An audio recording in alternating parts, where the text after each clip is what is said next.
Good morning all of you. थोड़ा मैं वापस एक आपको अनम्यूट कर देता हूँ।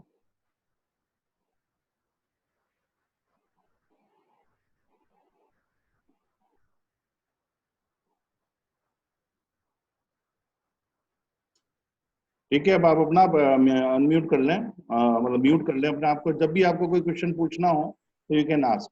एक स्टूडेंट मुझे बोले yes they are hearing me on.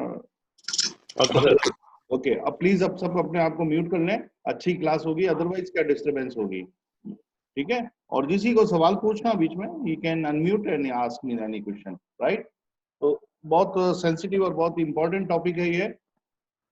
Export procedure पूरा हम स्टार्ट से एंड से डिस्कस करेंगे। ठीक है, तो सबसे पहले डायर नीड ऑफ आज के जमाने में, आज एक्सपोर्ट देखो, पैंडेमिक कोविड हुआ है, पैंडेमिक के बाद सब टेंशन में आ गए, सारे बिजनेसेस डाउनफॉल में आ गए, प्लस वॉर क्राइसिस ये वो। मगर आप ये बात ध्यान रखना, बात मतलब एक्सपोर्ट इंपोर्ट और ये इंटरनेशनल ट्रेड कभी भी कम नहीं होना है। दुनिया है जब तक ये बिजनेस ऑन रहेगा। ठीक है, और अब ये एक और भी है, सोशल ऑब्लिगेशन है कि if you want to serve for our country, अगर हम सिपाही नहीं बन सके तो at least we can become an exporter और earn foreign exchange for the country. तो हम फॉरेन एक्सचेंज कंट्री के लिए अर्न कर सकते हैं। ठीक है, तो अब करियर वाइज भी देखें इसको, तो देखो अगर जो बिजनेसमैन है वो तो अपना बिजनेस शुरू कर सकते हैं इससे, और स्टूडेंट लेवल के हैं, देखो सब लोग क्या करते हैं, कोई गवर्नमेंट जॉब में अप्लाई कर रहा है, 99% देखो फेलियर होता है, 1% सेलेक्ट होते हैं स्टूडेंट्स गवर्नमेंट जॉब के लिए, बाकी वापस वो रह जाते हैं। ग्रेजुएशन हो चुका होता है, इधर हाथ मारते उधर मारते, कुछ ना कुछ करके एंड लाइफ निकल जाती। क्योंकि because Indians live in joint family. Joint family में क्या होता है, अगर फादर की पेंशन आ रही है, बेटा स्ट्रगल कर रहा है, तो करते करते समय निकल जाए, कुछ ना कुछ हो जाता है, जितना पोता आ जाता है जॉब पे। तो एक होप, एक जनरेशन नहीं कर पाई कुछ, फादर के टाइम बहुत अच्छा था, हम नहीं कर पाए, आने वाली पीढ़ी ने अच्छी जॉब कर ली, वापस सेटल हो गए, पुश्तैनी मकान था, आराम से रह रहे हैं। तो मतलब अपना जो पैराबोला है रहता है, वो वर्टेक्स, मतलब कभी उतरे कब चढ़े मालूम नहीं पड़ता है। तो ये ध्यान रखना है कि हमें अगर कुछ करना है तो ये मतलब इंटरनेट हर जगह हाँ है। अगर आप जॉब करेंगे तो आपको अवेलेबल है, दिल्ली जयपुर, जो इंडिया से बाहर world wide same network working है इसकी, एक्सपोर्ट इंपोर्ट की। प्लस आप आने वाले टाइम में अगर आपको थोड़ा सा समझ ज्यादा आ गई, अपना स्टार्टअप स्टार्ट करना चाहें तो स्टार्टअप कर सकते हैं। अब ये जरूरी वेरियस प्रोडक्ट है, कोई हैंडीक्राफ्ट करता है, कोई स्टोन कर रहा है, कोई एग्रो कर रहा है। देखो टमाटर भी जाएगा, एक्सपोर्ट्स होगा, गाजर भी जाएगी, एग्रो होगा, मेथी भी जाएगी। एग्रो में इंडिया में तगड़ा पड़ता है, स्टोन है आपका जालोर का, कोटा का, मकराना का, राजनगर का, इंडिया में साउथ का, मतलब सोर्सिंग आपके बहुत है। मसाले हैं, वो एक्सपोर्ट इंपोर्ट बहुत होता है, हर चीज आना जाना लगा रहता है। ठीक है, अब एक बात बोलो, ये और भी टेंशन होती है कि यार सर हमारे पास तो फाइनेंस नहीं है, पैसे नहीं है। देखो आप ये कितने लोग जानते हैं कि जिनके पास प्रोडक्ट फुल अवेलेबल है, राइट, प्रोडक्ट फुल अवेलेबल है, और मगर वो एक्सपोर्ट्स करना नहीं जानते, पैसे वाले हैं। मगर जैसे एक स्टार्टअप है, आप एक लर्नेड स्टूडेंट हैं, ग्रेजुएट हैं, और आपने एक्सपोर्ट्स पूरा मैनेजमेंट पूरा अच्छी तरह समझ लिया, आप उसको ऑफर देंगे कि सर आपका प्रोडक्ट मैं एक्सपोर्ट कर दूंगा, तो कहेगा आजा, कैसे शेयर मिलेगा। स्टार्टिंग में आपकी जो फाइनेंस की है वो मतलब आपको, अगर आप उसका एक्सपोर्ट करोगे, उसके नाम से करोगे, उसको साथ मिला लोगे, उसको कन्विंस कर लोगे, तो कि आपका माल बाहर जाएगा, इंडिया में तो कर ही रहा है ऑलरेडी। अगर आपको उसको बाहर के ऑर्डर उसकी उसने कहा चल मेरी कंपनी के नाम से काम कर, आपने उसके चलो सर आप ये मैं पूरा आता है मुझे काम, आपकी वेबसाइट बनाए, आप ऐसे करें ऐसे करें, और आपको आपने उसको अर्निंग करने दे दी। आप जीरो थे, सैलरी भी नहीं, आपको जॉब नहीं मिल रही थी कोविड के बाद, आप इतने परेशान हो गए, बट लर्नेड थे और लर्न आपको एक्सपोर्ट इंपोर्ट की नॉलेज थी, तो आपने हिम्मत करी, एक कंपनी से टाई अप किया कि मैं सर आपके लिए काम करूंगा, मुझको शेयर देना। अब वो जरूरी आपको करीब 5% ही दे इनवॉइस वैल्यू का, स्टार्टिंग में पार्टनर नहीं बनाएगा 50-50, मगर आपके पास एक वर्किंग कैपिटल आना शुरू हो जाएगी। आज अपना वक्त बुरा है, हम इस तरह से काम कर लेंगे, ठीक है, उसको ऑर्डर्स ला के देंगे, बिजनेस आएगा, उसको बिजनेस आएगा, अपन को देता जाएगा, फिर वो बढ़ाना भी शुरू हो जाएगा, ये बंदा छोड़ ना दे। ठीक है, तो अपना साथ साथ तो उसको लगेगा कि यार मेरा डोमेस्टिक बिजनेस ऑलरेडी था पहले, और एक इनवॉइसिंग अलग से शुरू हो गई एक्सपोर्ट्स की। ठीक है, तो वो सेफ कैसे खेलोगे, तो ये सारा होगा कि लॉस हो गया तो आपको क्या होगा, लॉस हो गया, गड़बड़ हो जाएगी। तो उसके सारे रास्ते हैं सेफ काम करने के लिए। मैं कह रहा हूँ आपको डोमेस्टिक बिजनेस से सेफ काम एक्सपोर्ट्स का होता है अगर आपने सही तरीके से काम किया होगा। ठीक है, आवाज मेरी क्लियर है आप लोगों को? बिल्कुल ऑडिबल है?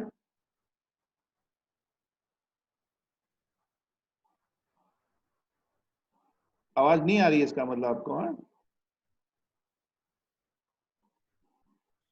आ रही है सर, अच्छी आवाज आ रही है।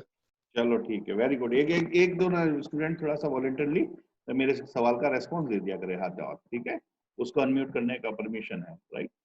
तो फ्लो चार्ट अब देखो, अब ये स्टार्टिंग में आपको कोई है परेशानी कि सर कैसे होगा कैसे नहीं होगा, अगर आप ये क्रॉस क्वेश्चन मेरे से पूछना चाहते हैं तो पूछ सकते हैं अभी, क्योंकि फिर अपन आगे बढ़ेंगे। कोई भी स्टूडेंट्स है कि नहीं सर ऐसे नहीं होगा ऐसे नहीं होगा, बिल्कुल खुली डिबेट है आपकी, ओपन, बोलते हैं ना ओपन चैलेंज, इस तरह से होगा इस तरह से नहीं होगा, ऐसे होगा, हम कैसे बन पाएंगे। मगर क्या होता है, जज्बा होना चाहिए, ड्रीम होना चाहिए, और लगन मतलब करने की इच्छा होनी चाहिए। नेगेटिव थॉट फुल भर भरी पड़ी होगी आप में तो आप मुश्किल से नहीं कर पाएंगे, और आप कोशिश करते हैं तो कर पाएंगे। तो कोई सवाल पूछे? अमजद ने हाथ रेस किया शायद, कोई नहीं है, सवाल शुरू करें हम आगे। ठीक है, तो पहला है, देखो एक्सपोर्ट्स का दिमाग में आइडिया नहीं होता है कि आज इस क्लास के बाद, मैं कह रहा हूँ क्लास खत्म होने के बाद जो स्टूडेंट्स उनको तो फायदा होगा ही, जो न्यू कमर्स हैं उनको भी मालूम पड़ जाएगा कि एक्सपोर्ट होता कैसे। ठीक है, एक दिन बोलते हैं ना 1 घंटे का एक्सपोर्ट मैनेजमेंट कोर्स होते हैं, एमबी होते हैं 2 साल का एक्सपोर्ट मैनेजमेंट, फिर होता है पीजी डिप्लोमा होता है 1 साल का, सर्टिफिकेट कोर्स होता है 6 महीने का सर्वर का। ठीक है, और ये अपना हो रहा है आज 1 दिन का एक्सपोर्ट मैनेजमेंट। ठीक है, अमजद आपका हाथ बार बार उठ रहा है, रेज कर रहे हैं आप, प्लीज ये करें, स्क्रीन पे आ रहा है वो बार बार, आप या तो कुछ प्रॉब्लम कोई बटन दबा रहे हैं। ठीक है, आप रिएक्शन वाला बटन ना दबाएं तो ये स्क्रीन पे बार बार आपका आ रहा है। अमन इंटरप्राइजेस का भी आ गया, कुछ सवाल है अमन? नहीं ना, चल तो स्टार्ट करते हैं फ्लो चार्ट का।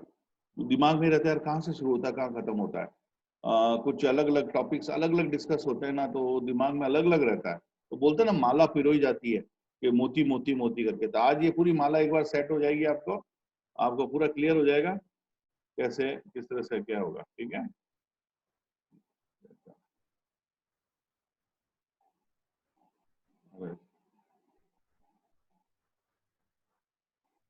अनम्यूट नहीं हो रहा, आप लोगों का आवाज नहीं आ रही, कईयों का अनम्यूट नहीं हो रहा बोल रहे हैं। चलो देखता हूँ मैं वापस,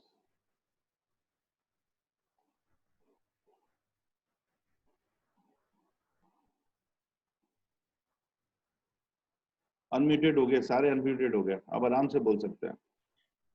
ट्राई करें एक बार अनम्यूट करके, हो रहा है?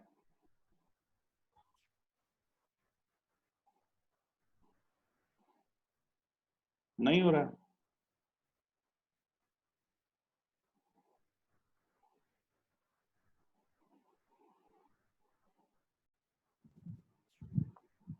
अब हो जाएगा। ठीक है, हो रहा है, अब अनम्यूट हो रहा है। हाँ हाँ सर, सर, हो रहा अभी हो रहा है सर। चलो ठीक है, अब वापस ठीक है सर। म्यूट कर लें, जिसको सवाल पूछना, मैं कुछ सवाल पूछे तो उसमें कोई जवाब नहीं दे पाया था, तो अभी वापस वो पूछ सकता है जो मैंने स्टार्टिंग में पूछा था आपसे अभी। ठीक है, एक लेमैन सवाल है कि अभी मैं सर कैसे करूंगा कैसे, तो आगे चलो, आगे चलता हूँ, किसी ने पूछा नहीं सवाल। ठीक है, नेक्स्ट में एंड में और पूछ लेंगे। तो फ्लो चार्ट है, फ्लो चार्ट का मतलब है हर बार जब भी आपका एक्सपोर्ट शुरू कहाँ से होगा एंड कैसे होगा, तो आप सब मान के चलें कि अभी हम लेमैन, हमें एक्सपोर्ट्स की नॉलेज नहीं है, और जिसको नॉलेज है वो और डेवलप कर लेना। ठीक है, तो ये मूवी देखो, आपको land sea air, export by air भी जाता है, सी से भी जाता है, लैंड से भी जाता है। लैंड से इंडिया में कहाँ जाता है? बांग्लादेश जाता है, नेपाल जाता है खूब, ठीक है, और पाकिस्तान भी ट्रक अंदर ही जाती है, रिवर्स लग जाती है अटारी बॉर्डर पे, और हमाली होती है, मैनुअली डिलीवर होता था। अब आजकल ये भी लड़ाई झगड़े की वजह से आपस में बंद कर दिया। और ये देखो शिप पड़ा है, ये शिप कहाँ खड़ा है? बर्थ पे। रेलवे स्टेशन को बोलते हैं प्लेटफॉर्म, और शिप खड़ा होता है उसको बोलते हैं बर्थ। ये बर्थिंग करके खड़ा हुआ है, और इस साइड में खड़ा ये गेंट्री क्रेन है, ये कंटेनर्स ऑफ अनलोड करती है शिप्स पे। ठीक है, क्रेन से है, प्लेन है, ये रनवे चल रहा है, तो एक्सपोर्ट्स का हो गया।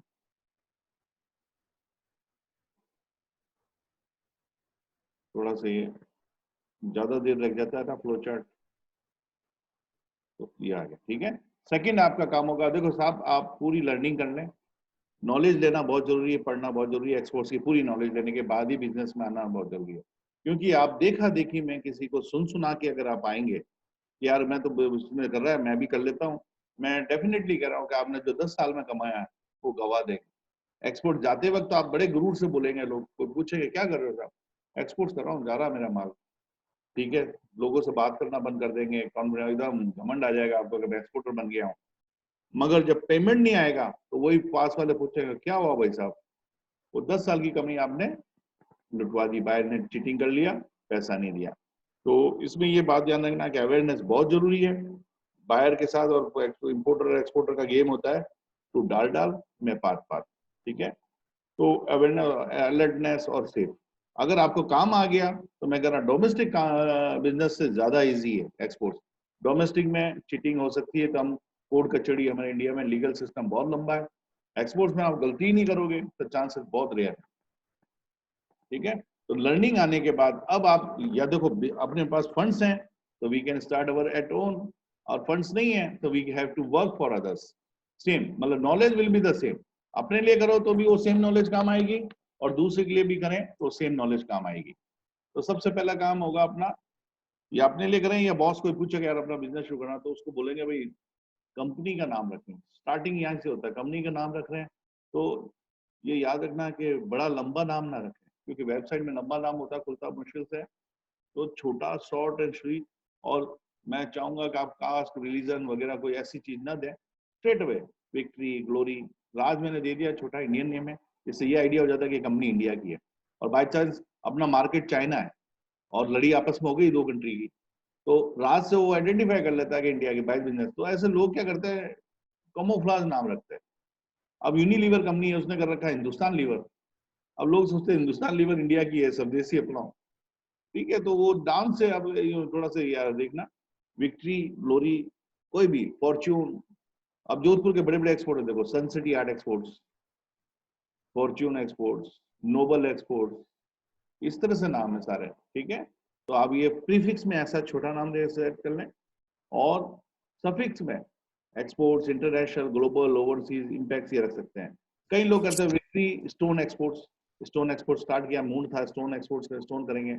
कभी मूड हो गया कि सर मेरे पास तो जीरा भी का ऑर्डर आ गया है, तो जीरा का बायर पूछता है कि सर आपका जीरा आएगा बस उसके अंदर स्टोन आएंगे क्या, क्यों, बोले why, your company's name is Victory Stone Exports. क्योंकि लाइसेंस आईसी जो है पूरा वर्किंग होता है, कंपनी की स्टैब्लिशमेंट होती है, वो एक बार होती है, बार बार नहीं होती, और ये जीएसटी है, लेना है, बार बार बोलेगा ये बंद कर दो कंपनी, वो खोल दो, वो खोल दो, सीए भी बोलेगा सर ये कंपनी अच्छी तरह से खोल लो।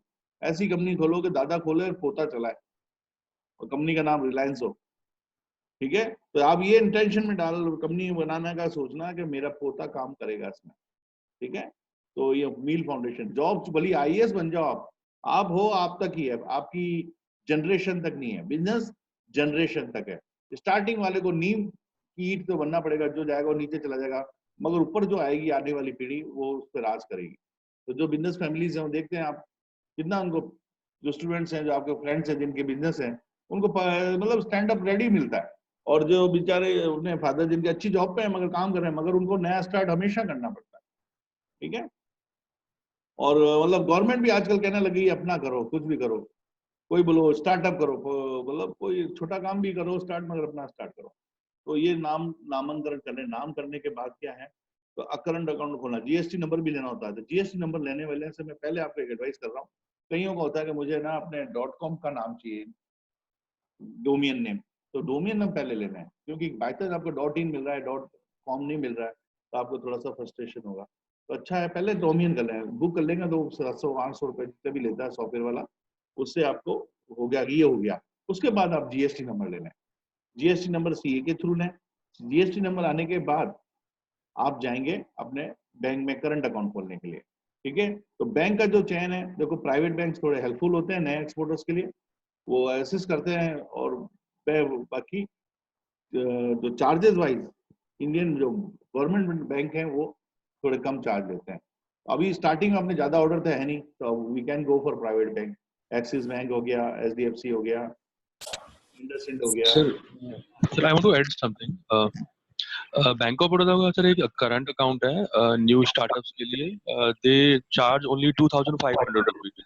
ठीक है, बढ़िया तो बात। उसमें ना उसमें मिनिमम एवरेज बैलेंस का पंगा भी नहीं है, तो स्टार्टअप के लिए बहुत अच्छा है वो। चलो वेरी गुड, देखो ये ऐड कर लो आप। Thanks mister Narendra. ठीक है, मैं सोच रहा था 10,000 रुपये बेचारे स्टूडेंट्स को अरेंज करने पड़ेंगे, अब सस्ता ऑप्शन आ गया। और कई बार शिविर भी लगाते हैं बैंक, कई बैंक मैंने कहीं देखा शिविर लगाते हैं, करंट अकाउंट का भी लगाते हैं। उसमें उस टाइम वो करते हैं 1,000 रुपये में खोल लो। कई बार होता है तो आज शिविर के टाइम में अगर करंट अकाउंट कोई खोल रहा है तो सस्ता भी कर देते हैं 1000। और शिविर का वेट नहीं करें, जो एक स्टूडेंट ने अडॉप्ट किया है कि भाई 2,500 में बन रहा है, go for bank of Baroda. Nice bank, foreign exchange के लिए अच्छा बैंक है ये। ठीक है, थोड़ा सा ये प्राइवेट अप्रोच के साथ काम करता है बैंक ऑफ बड़ौदा।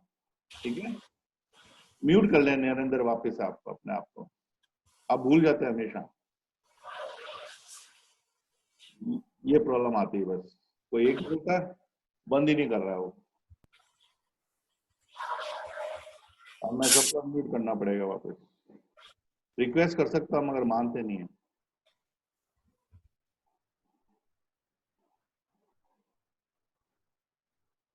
ठीक है, तो ये हो गया आपका करंट अकाउंट। आपका करंट अकाउंट में बैंक आपसे जीएसटी नंबर मांगेगा, आपका पैन कार्ड मांगेगा। पैन कार्ड पहले से अप्लाई करके रखे, आजकल स्टूडेंट भी पैन कार्ड ले लेते हैं भले कुछ भी हो, तो वो जरूरी है। और आधार कार्ड मांगेगा। ये अप्लाई करने के बाद आप ऐसे बैंक जैसे जोधपुर नागरिक सहकारी बैंक और इनमें नहीं खुलेगा जहाँ पे फॉरेन एक्सचेंज की ब्रांच नहीं है।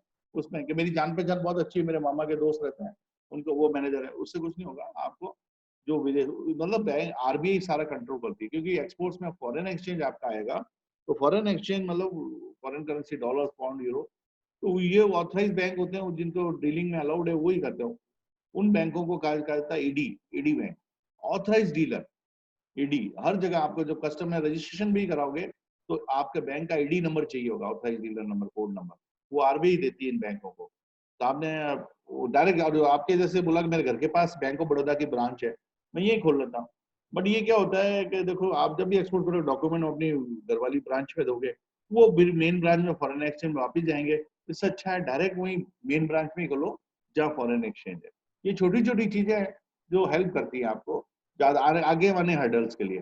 कभी में भी होगा बार बार फिर सीधा, नहीं तो 2 बार अप्रोच करनी पड़ेगी आपको। ठीक है, यहाँ तक क्लियर है आप लोगों को? आगे बढ़े? Yes sir. ठीक है,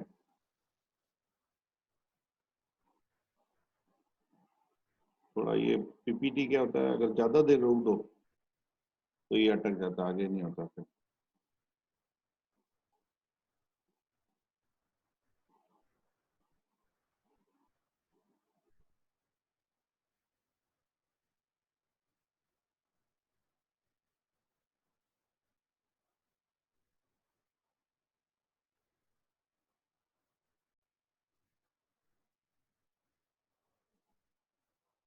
ये एक जूम गैप की सबसे बड़ी प्रॉब्लम है। ये लास्ट है, हम इसको हटा देंगे अब, क्योंकि ये प्रोग्राम पहले से डिजाइन था और we will boycott China anyhow. तो ये तो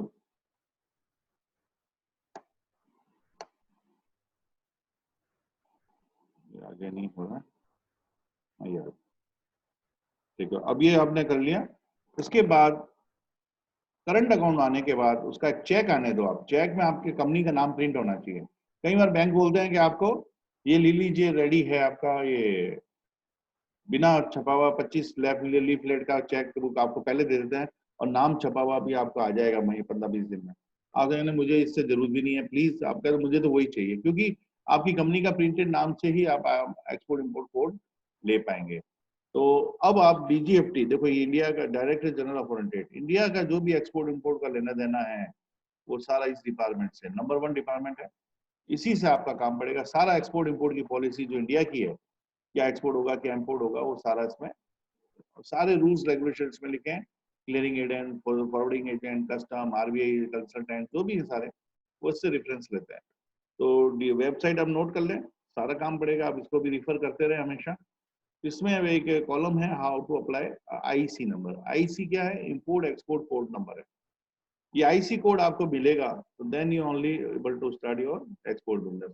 ये फर्क करता है एक स्मगलर और एक एक्सपोर्टर के बीच में। स्मगलर बिना कस्टम से पूछे बिना आईसी नंबर लिए हुए इंडिया से बिना एयरपोर्ट और सी पोर्ट से जंगलों के रास्ते माल भेजता है, वो स्मगलर है। और एक्सपोर्टर वो है जो आईसी नंबर लेता है, अलाउड आइटम इंडिया से बाहर भेजता है जो अलाउड है, और एयरपोर्ट और सी पोर्ट से कस्टम से चेक कराने के बाद भेजता है। ठीक है, तो आईसी मतलब आप, मुझे तो एक्सपोर्टर बनना है, इंपोर्ट तो करना ही नहीं है, तो मैं इंपोर्ट कोड क्यों लूँ?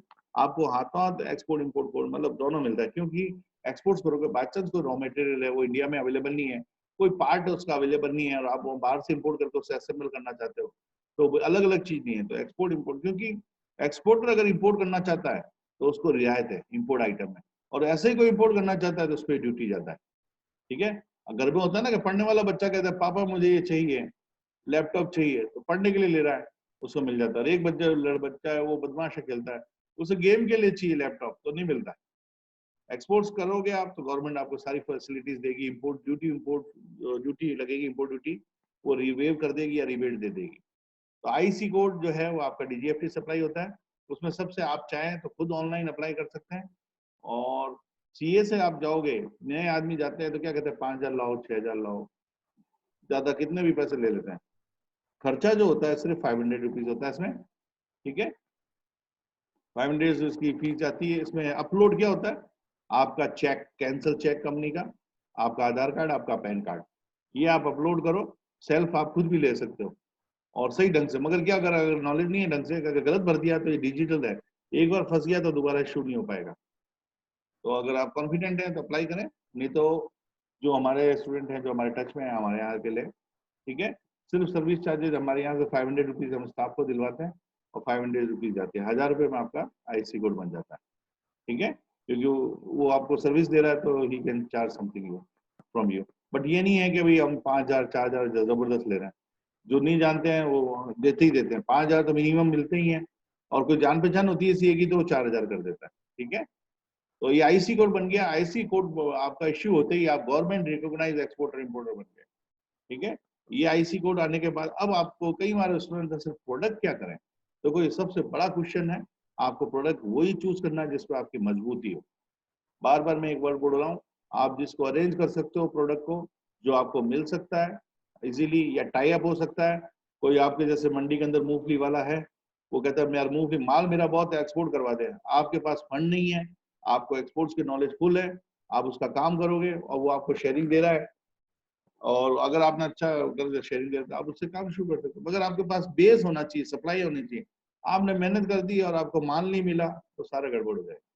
ठीक है, तो पहले फर्म डिसीजन लेना है कौन सा प्रोडक्ट एक्सपोर्ट करना है और कौन सा आपको सप्लाई मिल सकती है। ठीक है, स्टोन की माइन है मेरे अंकल के, मामा जी की है, मिलेगी मिलेगी तो मजा आ गया। मामा जी डोमेस्टिक में निहाल है, आप उनका माल एक्सपोर्ट करो, मामा जी उधारी भी देते रहेंगे, आप माल बेचते रहो। ठीक है, और पैसा मामा जी को टाइम से मिलता रहा तो फिर खत्म, मामा जी ने खान आपको दे दी कि बेटा तू करता रहे जितना निकाल। आप भी अपना बंगला बना लेना अलग से, गाड़ी वाड़ी, सारा प्रोडक्ट मामा जी का। रिश्तेदार एक दूसरे से ही बढ़ते आगे। ठीक है, तो ये थोड़ी प्लानिंग होनी चाहिए, मगर फुल प्रूफ हो। एक बार कमा के दे दोगे तो मामा जी आंख बंद कर लेंगे, फिर कहेगा बस मेरा भांजा है, करेगा जो करेगा। मगर आपने गलत चीज कोई करी, लॉस कर दिया, घर वाले सहन करके रह जाएंगे, मगर फिर बाद में ठीक है, अंकल कोई है, रिश्तेदार है, मिलने वाला है आपका, माइंड वाइंड जो भी है। ठीक है, आगे चले हम। अब प्रोडक्ट चूज कर लिया, जो प्रोडक्ट चूज करा उस प्रोडक्ट की गवर्नमेंट ने अलग अलग प्रोडक्ट वाइज आईसी कोड जो होता है, एक तरह से एक्सपोर्ट लाइसेंस बोलो, ये हर प्रोडक्ट के लिए एक ही होता है। मगर आप प्रोडक्ट अलग एक्सपोर्ट करना है, वो आईसी तो हर सब के लिए एक्सपोर्ट, कोई भी कम्युनिटी एक्सपोर्ट हो, स्टोन करो हैंडीक्राफ्ट करो, आईसी कोड एक ही रहेगा। मगर आप प्रोडक्ट अलग है, जैसे हैंडीक्राफ्ट करना है तो उसकी गवर्नमेंट ने एक अलग से ईपीसी बनाई है। ईपीसी का एक डिपार्टमेंट होता है गवर्नमेंट का, उसका नाम होता है एक्सपोर्ट प्रमोशन काउंसिल। अब काउंसिल अगर वो हैंडीक्राफ्ट के लिए तो उसका नाम हो जाएगा export promotion council for handicraft. ठीक है, कपड़े का है एईपीसी, अप्रैल एक्सपोर्ट प्रमोशन काउंसिल।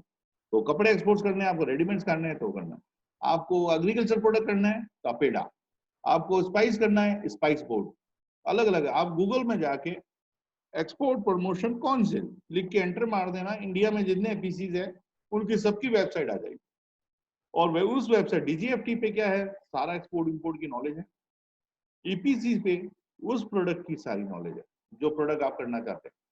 मतलब इंडिया में तो ईपीसी एच से बाहर क्या जाएंगे, सारी नॉलेज उसमें लिखी हुई है। सारी इंफॉर्मेशन है। तो उसकी मेंबरशिप आईसी कोड होता है आपका लाइफ टाइम के लिए, जिंदगी भर के लिए, ठीक है, एक बार मिल गया। अब आपको स्टूडेंट बता सकता है आपका आईसी नंबर क्या होगा ना?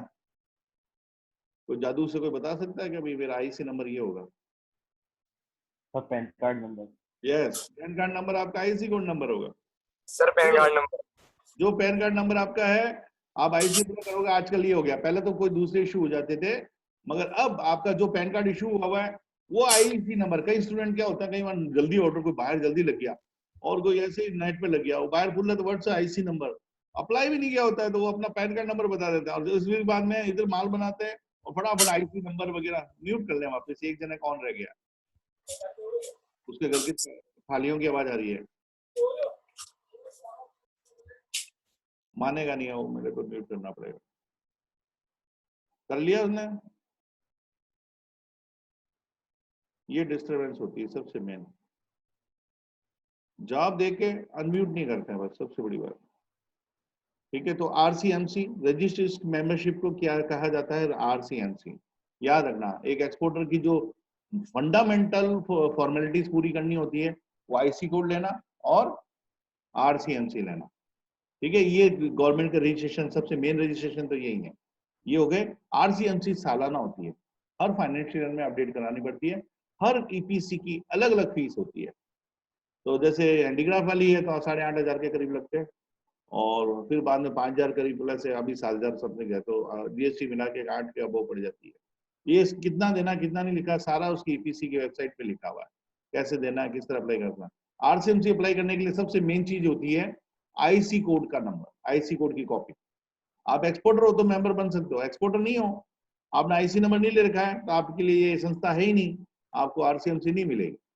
कैसे बन जाओ, ऐसा नहीं होता, ठीक है। तो इसमें सारा प्रमोशन के लिए लीड, बाय लीड, मेले, फेयर, वो कहाँ हो रहे हैं, कहाँ पार्टिसिपेट आप कर सकते हैं, ये प्रोडक्ट आपका कहाँ ज्यादा जाएगा, इस पे गवर्नमेंट ने ये सेंक्शन लगा दी है, इस पे ये अलाउ कर दिया, इस पे ड्यूटी माफ कर दी है, ये सारी इंफॉर्मेशन इसके अंदर आपको मिलेगी, ठीक है। ये हर बार थोड़ा सा रुक जाओ, अटक जाता,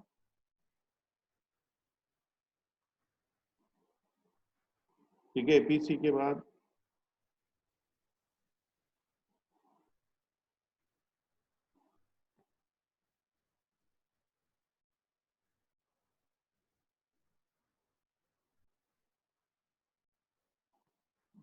आके धीरे धीरे होता है।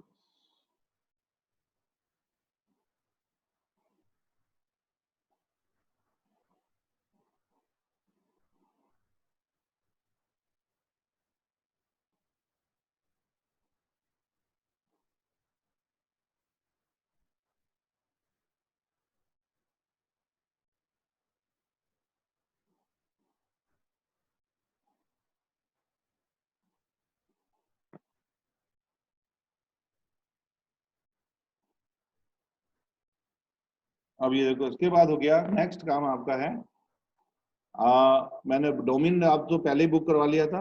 डोमेन बुक करने के बाद अपनी वेबसाइट वगैरह पूरी बनवा लें। डोमेन तो बुक था, प्रोडक्ट जैसे हर जो प्रोडक्ट एक्सपोज करना है, 50 आपके पास आइटम है उस प्रोडक्ट के, तो 4-4, 5-5 फोटो हर वेराइटी के लगा दें। वेबसाइट वेबसाइट क्या है, मालूम पड़ता है कि आप करते क्या हैं, क्योंकि डिजिटल मार्केटिंग करनी है तो आप एक, आपका एक बायोडाटा है एक तरह से, कि आपका क्या क्या डील करते हैं, क्या क्या नहीं करते हैं, क्या क्या प्रेजेंस है आपकी, क्या क्या है ऑफिस हैं, कहाँ कहाँ कौन से ऑर्गेनाइजेशन से रजिस्टर्ड हैं, उनके लोगो लगा दो तो ज़्यादा बेटर रहता है।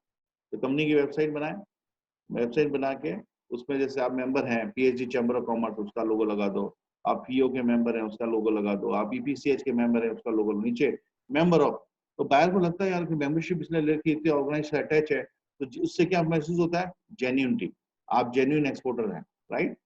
तो उससे अच्छा होगा। प्लस प्रोफाइल, आप क्या प्रोडक्ट करते हैं, स्टोन है तो आप स्टोन, जैसलमेर का स्टोन, कोटा का स्टोन, ये थोड़ा सैंपल लगाए हुए होते हैं, उसके वेराइटी 5-6 वेराइटी लगाए, तो बायर के पास ऑप्शन है आपसे बात करने के लिए। और बाकी पूरे एक साथ सारे फोटो लोड नहीं करें, क्योंकि वेबसाइट फिर धीरे धीरे अपलोड होती है, ज्यादा उसमें डाटा डाला होगा तो अपलोड धीरे होगी। आप बस बताने के लिए प्रोडक्ट है, एक्स्ट्रा चाहिए तो वो पर्सनली आपको कॉन्टेक्ट करेंगे। ये दिल्ली में जो फेयर होता है ना, उसकी स्पेस ये रही है, नीचे वाला जो है हैंडीक्राफ्ट फेयर। तो आप इंटरनेट से मार्केटिंग करेंगे, डिजिटल मार्केटिंग करेंगे। डिजिटल मार्केटिंग भी हम ट्रेन करते हैं स्टूडेंट्स को, हमारा जो ट्रेनिंग कोर्स है उसमें सारा सिस्टमेटिक बना है। अभी ये फ्लो चार्ट है पूरा होगा इसमें, फिर भी इसमें बहुत चीज आपको क्लियर होगी, एक रूपरेखा बनेगी आप एक्सपोर्ट कैसे करेंगे। ठीक है, अब आप बायर से बातचीत चलेंगे। देखो फोटो, उसने आपकी वेबसाइट देखी, वेबसाइट देखने के बाद वो आपके प्रोडक्ट की डिस्क्रिप्शन पूछता है, किस चीज का है क्या नहीं, वो आप सब बता देते हैं, और प्लस आपके वो रेट वेट, तो दो चीज का डिस्कशन होता है। एक्सपोर्ट में सबसे मेन चीज है जो आपको जरूरी आनी चाहिए, ये है पेमेंट टर्म और इनको टर्म। ठीक है, अभी ये 2010 लिखा है, ये अपडेट हो गई है 2020। जो स्टूडेंट पहले पढ़ के गए थे हमारे पास वो 2010 पढ़ के गए थे, अभी पढ़ रहे हैं वो 2020 पढ़ रहे हैं, और जो वापस जो पुराने रिवीजन करने आ जाते हैं सर इनको टर्म कब आएगा, हम वापस आएंगे, तो इसको उनको अपडेट कर दिया जाता है। ठीक है, जो मतलब जिसको पेमेंट टर्म जो बोल रहे हैं, सोल ऑफ आत्मा एक्सपोर्ट इंपोर्ट की पेमेंट टर्म और इनको टर्म है। जिसको पेमेंट टर्म इनको टर्म आती है वो एक्सपोर्ट, बाकी की चीज जरूरी है मगर ये तो सोल है, जान। ठीक है, तो एक्सपोर्ट में आप क्या करेंगे, पहले आप फोटो ऑफर भेजेंगे। ठीक है, फोटो ऑफर एक और परफॉर्मा इनवॉइस, फॉर्मेट्स आपको बताए जाएंगे आगे वाले कोर्स पढ़ाए में डिटेल में। इनवॉइस बनती है, इनवॉइस मतलब बिल होता है, परफॉर्मा कच्चा कोटेशन होता है, एक्सपोर्टर का नाम, इंपोर्टर का नाम, क्या प्रोडक्ट, क्या प्राइस। प्राइस में ये इनको टर्म आती है कि अगर आप फैक्ट्री से लेगा तो क्या रेट होगी, कुंद्रा पोर्ट से रेट लेगा उस प्रोडक्ट की क्या रेट होगी, अगर आप न्यूयॉर्क तक लोगे तो क्या रेट होगी, अगर आप वही आइटम अपने घर तक लोगे डोर डिलीवरी तो ये रेट होगी, different rates of same product. ठीक है, ये हो गया। फोटो ऑफर एक्सेल शीट पे होगा आपका, उसमें पहले एक फोटो आपके प्रोडक्ट की जो भी है, आप अलमीरा बना रहे हैं उसकी फोटोग्राफ, फिर अपना कोड नंबर, फिर उसका डिस्क्रिप्शन किस चीज से बनी है, क्या पॉलिशिंग हुई है उसकी, उसके बाद लेंथ एंड ब्रेड हाइट, उसकी हाइट क्या है, फिर उसका सीबीएम क्यूबिक मीटर कैलकुलेट करके लिखना है, और फिर उसका वजन भी लिखना है, वजन लिखना है नेट वेट। फिर बाद में सीबीएम का लोडेबिलिटी इन 20 फीट कंटेनर, हम कंटेनर्स पढ़ेंगे तो मतलब कंटेनर्स में कितना ये पीस आता है, तो बायर क्या होता है, अगर एक कंटेनर का ऑर्डर देना है तो उसे मालूम है कि मैं इतने पीस का ऑर्डर दूं। अगर आपके 121 पीस आए हैं उसके अंदर, तो बायर मालूम है कि अगर ये 100 पीस एफओबी है, मतलब अगर इसकी रेट 120 आ रहा है, 140 और 140 121 पीस आ रहे हैं, तो ऑर्डर कितना होगा, $140 into 121 pieces is equal to जो फिगर आएगा वो ऑर्डर अमाउंट होगी, एक कंटेनर का मिनिमम ऑर्डर देगा। तो ये चीजें और डिटेल में बताएंगे आपको। तो फोटो ऑफर और परफॉर्मा इनवॉइस ये एक्सपोर्टर पहले भेजता है बायर को, और बायर ये फाइल गया, बायर अपने फाइल के अंदर ये पंच करके रख लेगा, और अगर इंटरेस्टेड होगा तो वो पेमेंट टर्म और इनको टर्म डिसाइड करके, इनमें से डिसाइड करके, और बायर को क्या भेजेगा, एक्सपोर्टर को क्या भेजेगा, परचेज ऑर्डर, काम है इंटरेस्टेड हो, यहाँ से फाइल शुरू होती है एक्सपोर्ट्स की, ऑर्डर की। अब ये पेमेंट टर्म देखो इतने हैं, ये हम डिटेल में पढ़ेंगे, मतलब मानो एक्सपोर्ट को ध्यान होना चाहिए, पेमेंट एडवांस क्या होता है, ओपन अकाउंट क्या होता है, कंसाइनमेंट सेल क्या होती है, डॉक्यूमेंट्स अगेंस्ट पेमेंट क्या होता है, इसमें रिस्क किसका, एक्सपोर्टर कहाँ तक है, बायर का कहाँ से रिस्क है, documents of acceptance, paper, 3 paper तो डॉक्यूमेंट पे ही है देखो, तो डॉक्यूमेंट्स की नॉलेज एक्सपोर्ट में बहुत जरूरी है। ठीक है, एक्सेप्टेंस, डॉक्यूमेंट लेटर, सबसे ज्यादा पेपर वर्क होता है लेटर ऑफ क्रेडिट में, डॉक्यूमेंट्स अंडर एलसी, और फिर बाद में ये होता है आपका इंकोटर्म्स। इंकोटर्म में आपका हो गया cost, control and liability, 3 word याद रखना आप, कॉस्ट, एक्सपोर्टर की कॉस्ट कहाँ तक, बायर की कॉस्ट कहाँ से शुरू, और कंट्रोल, एक्सपोर्टर के कब्जे में कब तक माल है और बायर के कब्जे में कब से आ गया, और देन इसके बाद हो गया आपके liability. Liability is directly related to insurance. आप अपने आपके रिस्क में फैक्टर में, अगर आपके पाले में अगर शिपमेंट है अप टू, मतलब आपकी जिम्मेदारी अगर मुंद्रा पोर्ट तक है, तो मुंद्रा से पहले अगर ट्रक का एक्सीडेंट वगैरह हो गया तो यू आर लायबल, आपके डैमेज है। जहाज पे आपने लोड करा दिया और बीच में समुद्र में डूब गया, आपका एफओबी ऑर्डर था इंकोटर्म में, आपकी जिम्मेदारी सिर्फ मुंद्रा पोर्ट तक थी, डूब गया तो उसकी जिम्मेदारी थी बायर की। मैंने इंश्योरेंस पॉलिसी अगर बायर ने नहीं कराई तो वो लॉस करेगा, आपको नहीं होगा, आपका पैसा आपको मिलेगा। इनकोटर्म पूछी जाएगी कि किसका क्या था, जब केस होता है, कुछ भी होता है, डिस्प्यूट होता है, तो यही पूछता है जो भी सामने वाला जज होगा या आर्बिट्रेटर, जो बार फैसला होता है कोर्ट के, उसको बोलते हैं आर्बिट्रेटर, आर्बिट्रेशन। वो पूछता है पहले बताओ तुम्हारी इनकोटर्म, बहस मत करो, पहले पेमेंट टर्म बोलो, इनकोटर्म बोलो। मैं भी कोई भी समझदारी कोई आता है सर मेरे ये हो गया वो हो गया, और बायर ने चीट कर लिया, लूट गया, सर ये हो गया, मैं तो ध्यान नहीं दिया, मैं कहता पहले रोना धोना छोड़ो, मुझे बताओ पेमेंट टर्म और इनकोटर्म क्या थी, सर पेमेंट टर्म ये थी, इनकोटर्म थी, फिर मैं बोलता गलती तो तेरी थी, तूने ध्यान क्यों नहीं दिया, ये थी। तो क्रिस्टल क्लियर है, वर्ल्ड वाइड क्लियर है, कोई डिस्प्यूट होता ही नहीं है। या एलओसी और एलएसी का डिस्प्यूट ही नहीं रहेगा, बिल्कुल बाल से बारीक तक रहेगा, डिसाइड किया हुआ है। और ये सारा कानून जो किसने बनाया है, आईसीसी ने, इंटरनेशनल चैम्बर ऑफ कॉमर्स ने बनाया, पूरी दुनिया में लागू होते हैं पेमेंट टर्म के और इनकोटर्म के, ठीक है। इसमें कोई चेंजेस होते हैं तो अपडेट आ देते हैं। तो नेगोशिएशन होगी, नेगोशिएशन में क्या डिसीजन लिया जाएगा, पहले पेमेंट टर्म का, तो पेमेंट टर्म इनमें से कोई चूज कर लो। तो अभी अब बायर ने चूज कर ली भाई, अब लेटर ऑफ क्रेडिट, हम अपने आगे के केस के लिए हम एलसी लेते हैं, क्योंकि सबसे ज्यादा डॉक्यूमेंट मतलब एक्सपोर्ट्स मतलब जो पेपर वर्क जो होता है वो एलसी में होता है। एलसी में क्या होता है, एक एलसी होती क्या है, एक्सपोर्टर को इंपोर्टर पे भरोसा नहीं है। इंपोर्टर कहता है मेरी गारंटी में पैसे दे दूंगा, एक्सपोर्टर कहता है रहने दे भाई तेरी गारंटी, बाई चांस लड़ गया तो हम कहाँ से जाएंगे, मना कर दिया तो बार बार चक्कर कौन लगाएगा अमेरिका के। तो एलसी क्या होता है कि चलो मेरे पे भरोसा नहीं है, ये अमाउंट सपोज $1 लाख का ऑर्डर है, तो $1 लाख मैं मेरे बैंक के पास जमा कराता हूँ और मेरे बैंक को कहता हूँ कि तुम गारंटी दो। तो बैंक बोलता है हाँ मेरी गारंटी, इसके 1 लाख मेरे पास है, मगर इसने ये शर्तें लिखाई हैं कि 3 महीने में माल मिल जाना चाहिए, ये कम्युनिटी चाहिए, ये क्वालिटी चाहिए, वो चाहिए, सारी शर्तें वो लिखा देता है। वो शर्तें एलसी के अंदर लिख दी जाती हैं और तारीख तय कर दी जाती है, इस तारीख तक ये डॉक्यूमेंट दे दोगे तो ये मेरे पैसे, इंपोर्टर के पैसे मेरे पास पड़े हैं, मैं गारंटी लेता हूँ आपको पैसे देने के लिए। तो अब गारंटी किसने ले ली, बैंक ने, इंपोर्टर के बैंक ने। तो इससे ये होता है कि अभी एक्सपोर्टर किस पे भरोसा, बैंकिंग व्यवस्था पे भरोसा करना पड़ेगा दुनियादारी के वर्ल्ड में। अगर बैंक है, विदेश बैंक है, उसने कह दिया मैं दूंगा पेमेंट, तो ये इंपोर्टर के बैंक के द्वारा लिखित गारंटी एक्सपोर्टर को दी जाती है कि तय समय सीमा के अंदर अगर ये एक्सपोर्ट ये माल भेजा गया तो क्लियर समझ में है, तो ये मैं पैसे मैं दूंगा। तो अब एक्सपोर्टर को पैसे किससे लेने हैं, बैंक से लेने हैं, तो उसको ज्यादा सेफ लगता है इंस्पाइट ऑफ वो बायर से मांगे। तो एलसी इसे कहते हैं नटशेल में, जिसको नहीं मालूम है, जिसको मालूम है उसको तो क्लियर है, बट जिसको नहीं मालूम तो ये समझ ले, एक लिखित गारंटी इंपोर्टर के बैंक के द्वारा एक्सपोर्टर को दी जाती है कि तय समय सीमा के अंदर अगर ये डॉक्यूमेंट अगर जमा करा देता है तो ये पैसे पाने का हकदार है, ठीक है। तो इसमें पेमेंट टर्म है, फिर बाद में इंकोटर्म, दो ज्यादा इंकोटर्म यूज होती हैं, 11 इंकोटर्म है टोटल। इसमें एफओबी का मतलब क्या है, सीएफ का मतलब, दो मैं बता देता हूँ मैं। एफओबी का मतलब है एक्सपोर्टर को लोडिंग पोर्ट तक माल पहुंचाना है, इसकी जिम्मेदारी शिप के ऊपर लोड करवा देना है एक्सपोर्टर को।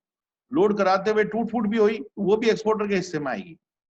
सही सलामत एक्सपोर्ट ने शिप पे रख दिया और शिप के ऊपर रख के हट गया और शिप पोर्ट टेरिटरी से बाहर निकल गया, जब तक वो उसके बाद समुद्र में डूब जाता है वो बायर की जिम्मेदारी है। अगर उसने मैरिन इंश्योरेंस नहीं कराया तो बायर जाने, इंपोर्टर जाने। बायर, इंपोर्टर, कंसाइनी, ये सब प्राइवाची हैं, ठीक है। कई स्टूडेंट हाथ रेस कर रहे हैं, डायरेक्ट सवाल पूछ सकते हैं आप। सर ये जैसे एफओबी है ये वर्ड, ये सिर्फ लाइक शिपिंग के टाइम ही यूज होता है, अगर बाय एयर भेजा तो भी ये यही टर्मिनोलॉजी यूज होगी? ये सारा इकोटर्म आपको क्लियर कराया जाएगा, कौन सी इकोटर्म तीनों लैंड सी एयर के लिए, कौन सी एयर के लिए, कौन सी सिर्फ शिपिंग के लिए, ये आपको क्लियर कराया जाएगा, ठीक है। FOB is for sea only, FCA करेंगे तो बाय एयर के लिए करेंगे, अगर हम एयर के लिए एफओबी करते हैं तो गलत करते हैं, ठीक है। ये डिटेल हम जब इंकोटर्म पढ़ेंगे ना तब गहराइयों में जाएंगे, आपको बहुत अंदर तक गहराई तक ले जाएंगे, जहाँ ऑक्सीजन आना बंद हो जाएगा, फिर आपका देखो समझ आ गया सर पूरा डिटेल में, समझ गए। तो इसके इफ एंड बट्स बहुत आएंगे, ऐसे हो गया, ऐसे हो गया तो, ऐसे ऐसे हो गया तो, और उस तो का आंसर अगर मैं नहीं दे पाया तो गारंटेड आपका जिनेवा का टिकट है अगला, जो आईसीसी 2030 में जो इनकोटर्म सेट होगी ना, उसमें फिर यही सवाल आप पुट करना कि मैंने इस रईस सर से पूछा था, ये सवाल का आंसर तो दे ही नहीं पाए थे रईस सर, अब मैं आईसीसी चैम्बर जो बैठे हैं इन सारे दिग्गज उनसे पूछता हूँ, ऐसे ऐसे हो गया, ऐसे हो गया तो उन्होंने भी कह दिया तो उसका आपके एक और नया रूल आ जाएगा, इनकोटर्म एक और ऐड हो जाएगी, इस तरह से ऐसे हो जाए तो ऐसे से। तो ये चेंजेस इसी तरह से हुई हैं, कहीं एक्सपोर्टर ने कहा ऐसे ऐसे हो गया, ऐसे हो गया, मैंने डैमेज हो गया, बताओ कैसे। अब शिप पे चढ़ाती पलटी खा गया पोर्ट पे ही, तो क्या लोड कर दिया था सर मैंने, तो लोड कर दिया, तो अब ये हो गया एक्सपोर्टर पैसे नहीं मारा। अब ये कह दिया गवर्नमेंट ने, वही रूल ने कि भाई पोर्ट टेरिटरी बाहर निकल जाना था शिप, जो शिप की पोर्ट की टेरिटरी होती है ऑन बोर्ड होने के बाद, उसके बाद तक सही सलामत निकल जाना चाहिए। हाई सीज में शिप आ जाता है जब तक एक्सपोर्टर की जिम्मेदारी है, ठीक है। तो वो गहराई में अभी ना उतरे, ये एक अभी अपना फ्लो चार्ट है। फ्लो चार्ट का मतलब होता है रूपरेखा, तो हम रूपरेखा कर रहे हैं, और बाकी की इसकी एक्सपोर्ट एक दिन का भी मैनेजमेंट है, तो पेमेंट ऑफ इनकम की जानकारी यहाँ होना चाहिए, डिटेल में गहराई से होनी चाहिए। ठीक है, आगे चलें। हमने एलसी ले लिया था, ठीक है, पेमेंट हम एलसी ले लिया था। एलसी का मैंने आपको बताया था, इंपोर्टर के बैंक के द्वारा लिखित गारंटी। तो सेलर पहले एक इनवॉइस पैकिंग लिस्ट भेजता है, बाहर जाके अपने बैंक से कॉन्टेक्ट करवाता है, एलसी कॉपी बनवाता है, पेमेंट जमा कराता है। सपोज अपने $1 लाख बोला था, जमा कराएगा। फिर इशूइंग बैंक जो दे रहा है वो एक लिखित गारंटी एडवाइजिंग बैंक एक्सपोर्टर के बैंक को देता है कि ये मेरी गारंटी है, इस तय समय सीमा के अंदर ये डॉक्यूमेंट आपने दे दिए तो मैं पैसे दूंगा। तो ये ऑर्डर आते ही अपना प्रोडक्शन स्टार्ट करता है। प्रोडक्शन करने के बाद वापस बैंक में जाता है, डॉक्यूमेंट जब माल बन जाता है सारे डॉक्यूमेंट आ जाते हैं। डॉक्यूमेंट भी बहुत लंबी सीखने की प्रक्रिया है, इसमें एक्सपोर्ट में डॉक्यूमेंट्स होते हैं, invoice, packing list, stuffing report, fumigation certificate, quality certificate, और उसके बाद बिल ऑफ लीडिंग, ये सारे डॉक्यूमेंट इसमें होंगे। सर्टिफिकेट ओरिजिन, जीएसपी वगैरह जो भी चैम्बर प्रेफरेंशियल ट्रीटमेंट कहीं से हो तो उसका सारा मिलता है। ये सारे डॉक्यूमेंट जो जो एलसी में मांगे वो लेके टाइम के अंदर अगर यहाँ जमा करा दिए तो ये डॉक्यूमेंट भेजे जाते हैं इशू बैंक को। इशू में जैसे चेक जमा होके यहाँ आता है, क्लियरेंस होती है, पेमेंट मिलता है, इसी तरीके से एक्सपोर्ट्स के आपने सारे डॉक्यूमेंट्स सही सलामत बिल्कुल जो मांगे गए थे एज इट इज जमा करा दिए और कोई ऑब्जेक्शन नहीं है, डिस्क्रिपेंसी, ये बैंक कलेक्शन के यहाँ जाएंगे और आपका पेमेंट इशू बैंक से आ जाएगा और सारा पैसा आएगा, ये पैसा आपके पास क्रेडिट हो जाएगा, बैंक से फोन आएगा कि आपका पेमेंट आ गया LC. Exporter receive LC bank के थ्रू उसने ली, उसमें टर्म्स कंडीशन होती हैं, जो टर्म कंडीशन आपको ओके हो तो करना। 3 महीने की मैद थी, आपको 2 महीने की दे रहा था, मना कर देना भैया ये 2 महीने की मैद तो नहीं चलेगी। अब आपने अगर ऑर्डर ले लिया, एलसी आपने ले ली है, हाथ में आ गई है, तो क्या प्रूफ है कि यार पक्का प्रूफ है मेरे को ऑर्डर मिल गया है। एलसी बैंक से, अपने बैंक से लेना है, वो डायरेक्ट बायर से मत लेना कभी भी, मेल से, बैंक के थ्रू ही आनी चाहिए, वो एलसी जेन्युइन है। बायर से डायरेक्ट ले ली, इंपोर्टर से डायरेक्ट ले ली, वो एलसी फ्रॉड हो सकती है। तो you should take always from your bank. फिर आपका ऑर्डर आती है, आप क्या करेंगे, प्रोडक्शन स्टार्ट करेंगे। अब प्रोडक्शन जो बायर ने बताया उस तरफ से, अगर उसने क्वालिटी इंस्पेक्शन मांगा है तो उस क्वालिटी इंस्पेक्शन अथॉरिटी को आप बुलाएंगे, अपनी फैक्ट्री में वो आएगी। तो क्वालिटी भी क्या होता है, इनलाइन का इंस्पेक्शन, मतलब बनते हुए, अब ये बना रहा है, ये बनते हुए चेक करना आएगा, लकड़ी कौन सी यूज कर रहे हैं ये। मैं अब कोविड सीजन के मैन पावर ने मास्क लगा कर नहीं रखा है, ग्लव्स पहन के नहीं रखे हैं, ये काम कर रहे हैं, तो ये सारी चीजें आती हैं। अब ये चेक करेगा कि भाई वो लकड़ी जो बोली वो यूज हो रही है। उसके बाद फिर क्वालिटी इंस्पेक्शन एक बार हो गया इनलाइन, फिर पैकेजिंग के टाइम फिर आते हैं वो देखने फाइनल किसी कि भाई पॉलिश सही की नहीं की। फिर पैकेजिंग भी बाहर के हिसाब से होती है, कोई बोलता है 4 प्लाई का कॉर्नर बॉक्स, 6 प्लाई का, कॉर्नर लगाने होनी चाहिए, कॉर्नर लगाओ, ये लगाओ। तो ये पैकिंग और लेबलिंग, बॉक्स पैक होते हैं और पैक। अब ये तो कि पैकिंग और ये मैनुअल काम करने के लिए पैलेट के ऊपर रखे, लकड़ी का एक पैलेट है और इसके ऊपर ये 10 है, मतलब मैनुअल लेबलिंग कम करने के लिए अब बोर्ड पे मशीन उठा लेगी, इंसानों को उठाने की जरूरत नहीं। इंसान ने एक डब्बा रखा है यहाँ पे, उसके बाद ये इसके ऊपर स्ट्रैपिंग हो जाएगी, स्ट्रैपिंग होके ये फोकलिफ्ट से उठेगी, कंटेनर में ये आराम से भर जाएगी, मैनुअली नहीं भरनी पड़ेगी, मशीन से भर जाएगी। तो ये फर्स्ट सेक्शन हो गया, production complete, start packaging, labelling. Labelling में बार कोड रीडिंग बायर के हिसाब से होती है, बायर ने अपने वो अपने हिसाब से डायरेक्ट वो खोल के दोबारा पैकिंग नहीं करता डेस्टिनेशन पे, एक बार अपनी पैकिंग कर रहा है। आउटर पैकिंग में आपका नाम होगा, इनर पैकिंग में उस कंपनी के नाम से लेबल लगवाएंगे डायरेक्ट, आपकी कंपनी का कोई पता नहीं होगा। इनर पैकिंग जो एंड यूजर है बायर, उसको पता नहीं पड़ेगा, खरीदार है जो उस प्रोडक्ट का, उसको पता नहीं लगा कि माल इंडिया से है, आपने भेजा। अब शिपमेंट तैयार हो गई, सबसे पहला काम एक्सपोर्ट का डॉक्यूमेंट स्टार्ट होता है। माल फैक्ट्री में पड़ा है, एक्सपोर्टर कमर्शियल इनवॉइस और पैकिंग लिस्ट बनाता है। इनवॉइस पैकिंग लिस्ट आप बनाना सीखोगे कोर्स में, आपको ऑनलाइन पूरी बनाना सिखाएंगे। गलत अगर इनवॉइस पैकिंग लिस्ट गलत बनी तो सारे एक्सपोर्ट्स के डॉक्यूमेंट गलत हो जाएंगे। तो आप एक्सपोर्ट के डॉक्यूमेंट बनाओगे पूरे, ठीक है, इनवॉइस पैकिंग लिस्ट बनाओगे। फिर कस्टम आपका एक क्लियरिंग आप अपॉइंट करोगे, उसको बोलते हैं CHA, कस्टम हाउस एजेंट, ठीक है। आप गूगल में डालोगे CHA जोधपुर, CHA मुंद्रा, अगर डायरेक्ट मुंद्रा से पुट कर रहे हो, CHA मुंबई, तो बहुत सारे CHA की लिस्ट आ जाएगी। बट जिस पे ट्रस्टेड हो, जैसे आप बिजनेस करते हो तो CA अच्छा चूज करते हो, उसी तरीके से CHA भी अच्छा चूज करना, जेन्युइन हो, घर का हो, नोन हो, गलत आपका बायर किसी को बता ना दे, डर रहता है ना मेरे बायर किसी लीक डाउनलोड नहीं हो, तो CHA इज द बेस्ट। आप अच्छा CHA चूज करना और ट्रस्ट वर्दी CHA यूज करना, वो अच्छा एक बड़ा काम है। अगर आपका अच्छा CHA है, आप बिजनेस में और प्रोफेशनल नॉलेजेबल होगा, वो आपको एडवाइस करेगा। CA होता है एडवाइस करता है, बिजनेस ऐसे बढ़ाओ ऐसे बढ़ाओ। तो शिपिंग बिल अब देखो सबसे दूसरा डॉक्यूमेंट पहले 2 डॉक्यूमेंट हमने डिस्कस कौन से किए? स्टार्टिंग में हमने किया था परफॉर्म इनवॉइस कच्चा और परचेज ऑर्डर वो बायर की तरफ से आया था। एक हमने भेजा था पर क्या बोलते फोटो ऑफर, वो एक्सेल शीट में आता है। डॉक्यूमेंट्स के नाम है, आपको याद रखने पड़ेंगे। एक्सपोर्ट में फोटो ऑफर तो बाहर जाता है, फिर परफॉर्म इनवॉइस जाता है एक्सपोर्टर की तरफ से, बायर की तरफ से परचेज ऑर्डर आता है, फिर उसके बाद एलसी, एलसी भी एक डॉक्यूमेंट है, बैंक के थ्रू एलसी आती है। एलसी आने के बाद एक्सपोर्टर कमर्शियल इनवॉइस पहले बनाता है, पक्की परफॉर्म इनवॉइस की तरह होती है, मगर अब ये फाइनल टच में होती है, एक्यूरेट जो ऑर्डर मिला है। कमर्शियल इनवॉइस और पैकिंग लिस्ट एक्यूरेट एक्सपोर्टर बनाता है, किस डब्बे में क्या क्या माल है, उसकी बना के कॉपी वो सीएचओ को दे देता है। ये सही बनी एलसी के हिसाब से बनाता है, लेटर ऑफ क्रेडिट में जो जो एड्रेस दिया हुआ है, जो point comma as it is बनाता है, तो भी इसका एलसी नहीं करता है। और ये सीएचओ को मेल से भेज दे, मेल से भेज दें। क्लियरिंग एजेंट शिपिंग मिल बनाएगा। आजकल देखो ईडीटी लिखा है, ये ईडीआई है, चेक कर लो, ईडीआई इलेक्ट्रॉनिक मैनुअल नहीं बनता, मतलब कंप्यूटर से बनता है। और शिपिंग बिल में क्लियरिंग एजेंट फाइंड आउट करता है कि जो ये प्रोडक्ट है इसमें गवर्नमेंट की तरफ से कोई इंसेंटिव है क्या।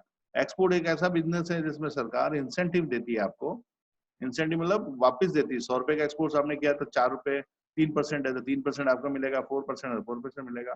पहले कहीं होता था ये 10-12%, 24% तक गारमेंट्स में होता था। अब स्टार्टिंग में अब धीरे धीरे करके कम होता जा रहा है, अभी 2-3% के अलावा ज्यादा नहीं है। ठीक है, इसके बाद हेलो, आवाज आ रही है आप सब लोगों को? आ रही है? हाँ सर। तो मैनुअल, ठीक है ठीक है, ओके ओके। मैनुअल है ना, क्योंकि लाइट चलेगी दूसरे पास में, तो मैंने सोचा कि डिस्कनेक्ट ना हो गया। मैनुअल अब बंद हो गया, पहले शिपिंग बिल मैनुअल बनते थे, एक दो जगह कोई रेयर मिल रहे होंगे, आज सारे कंप्यूटराइज हो गए, ईडीआई पे बनते हैं। ईडीआई मतलब कंप्यूटर्स पे होते हैं, और एक जो बड़ा जो प्लेटफॉर्म है उसको बोलते हैं आइस गेट। आप वेबसाइट पे खोल के देखना आइस गेट, www.icegate.gov.in। तो मैंने जो मेजर आपको वेबसाइट्स बताई थी, आपको डीजीएफटी की बताई इस क्लास में, मैंने एपीसीएच की बोला, एपीसीएच की देखो, हैंडीक्राफ्ट की, प्लस ये ईडीआई कस्टम्स की देखनी है, जैसे सीबीएसई कस्टम की एक होगी cbic.gov.in, cbic.gov.in। चैट में मैं लिख सकता हूँ, अभी लिख देता हूँ, बेटर रहेगा। देखो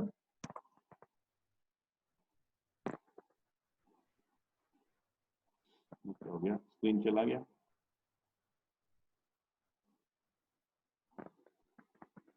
कोई बात नहीं, CBIC, ये तो कस्टम्स की होगी वेबसाइट, nic.in।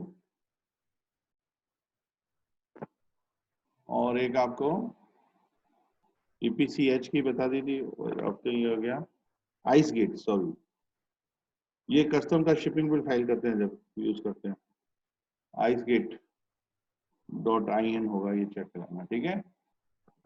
इसमें हो गया, और ई संचित करके एक और है जिसमें पेपर अपलोड होते हैं। पहले क्या था, वर्ड में करते थे इनवॉइस पैकिंग था, उसमें चेंजेस करते थे, तो कस्टम ने आप कह दिया पीडीएफ ही करोगे आप, ठीक है, ये हो गया।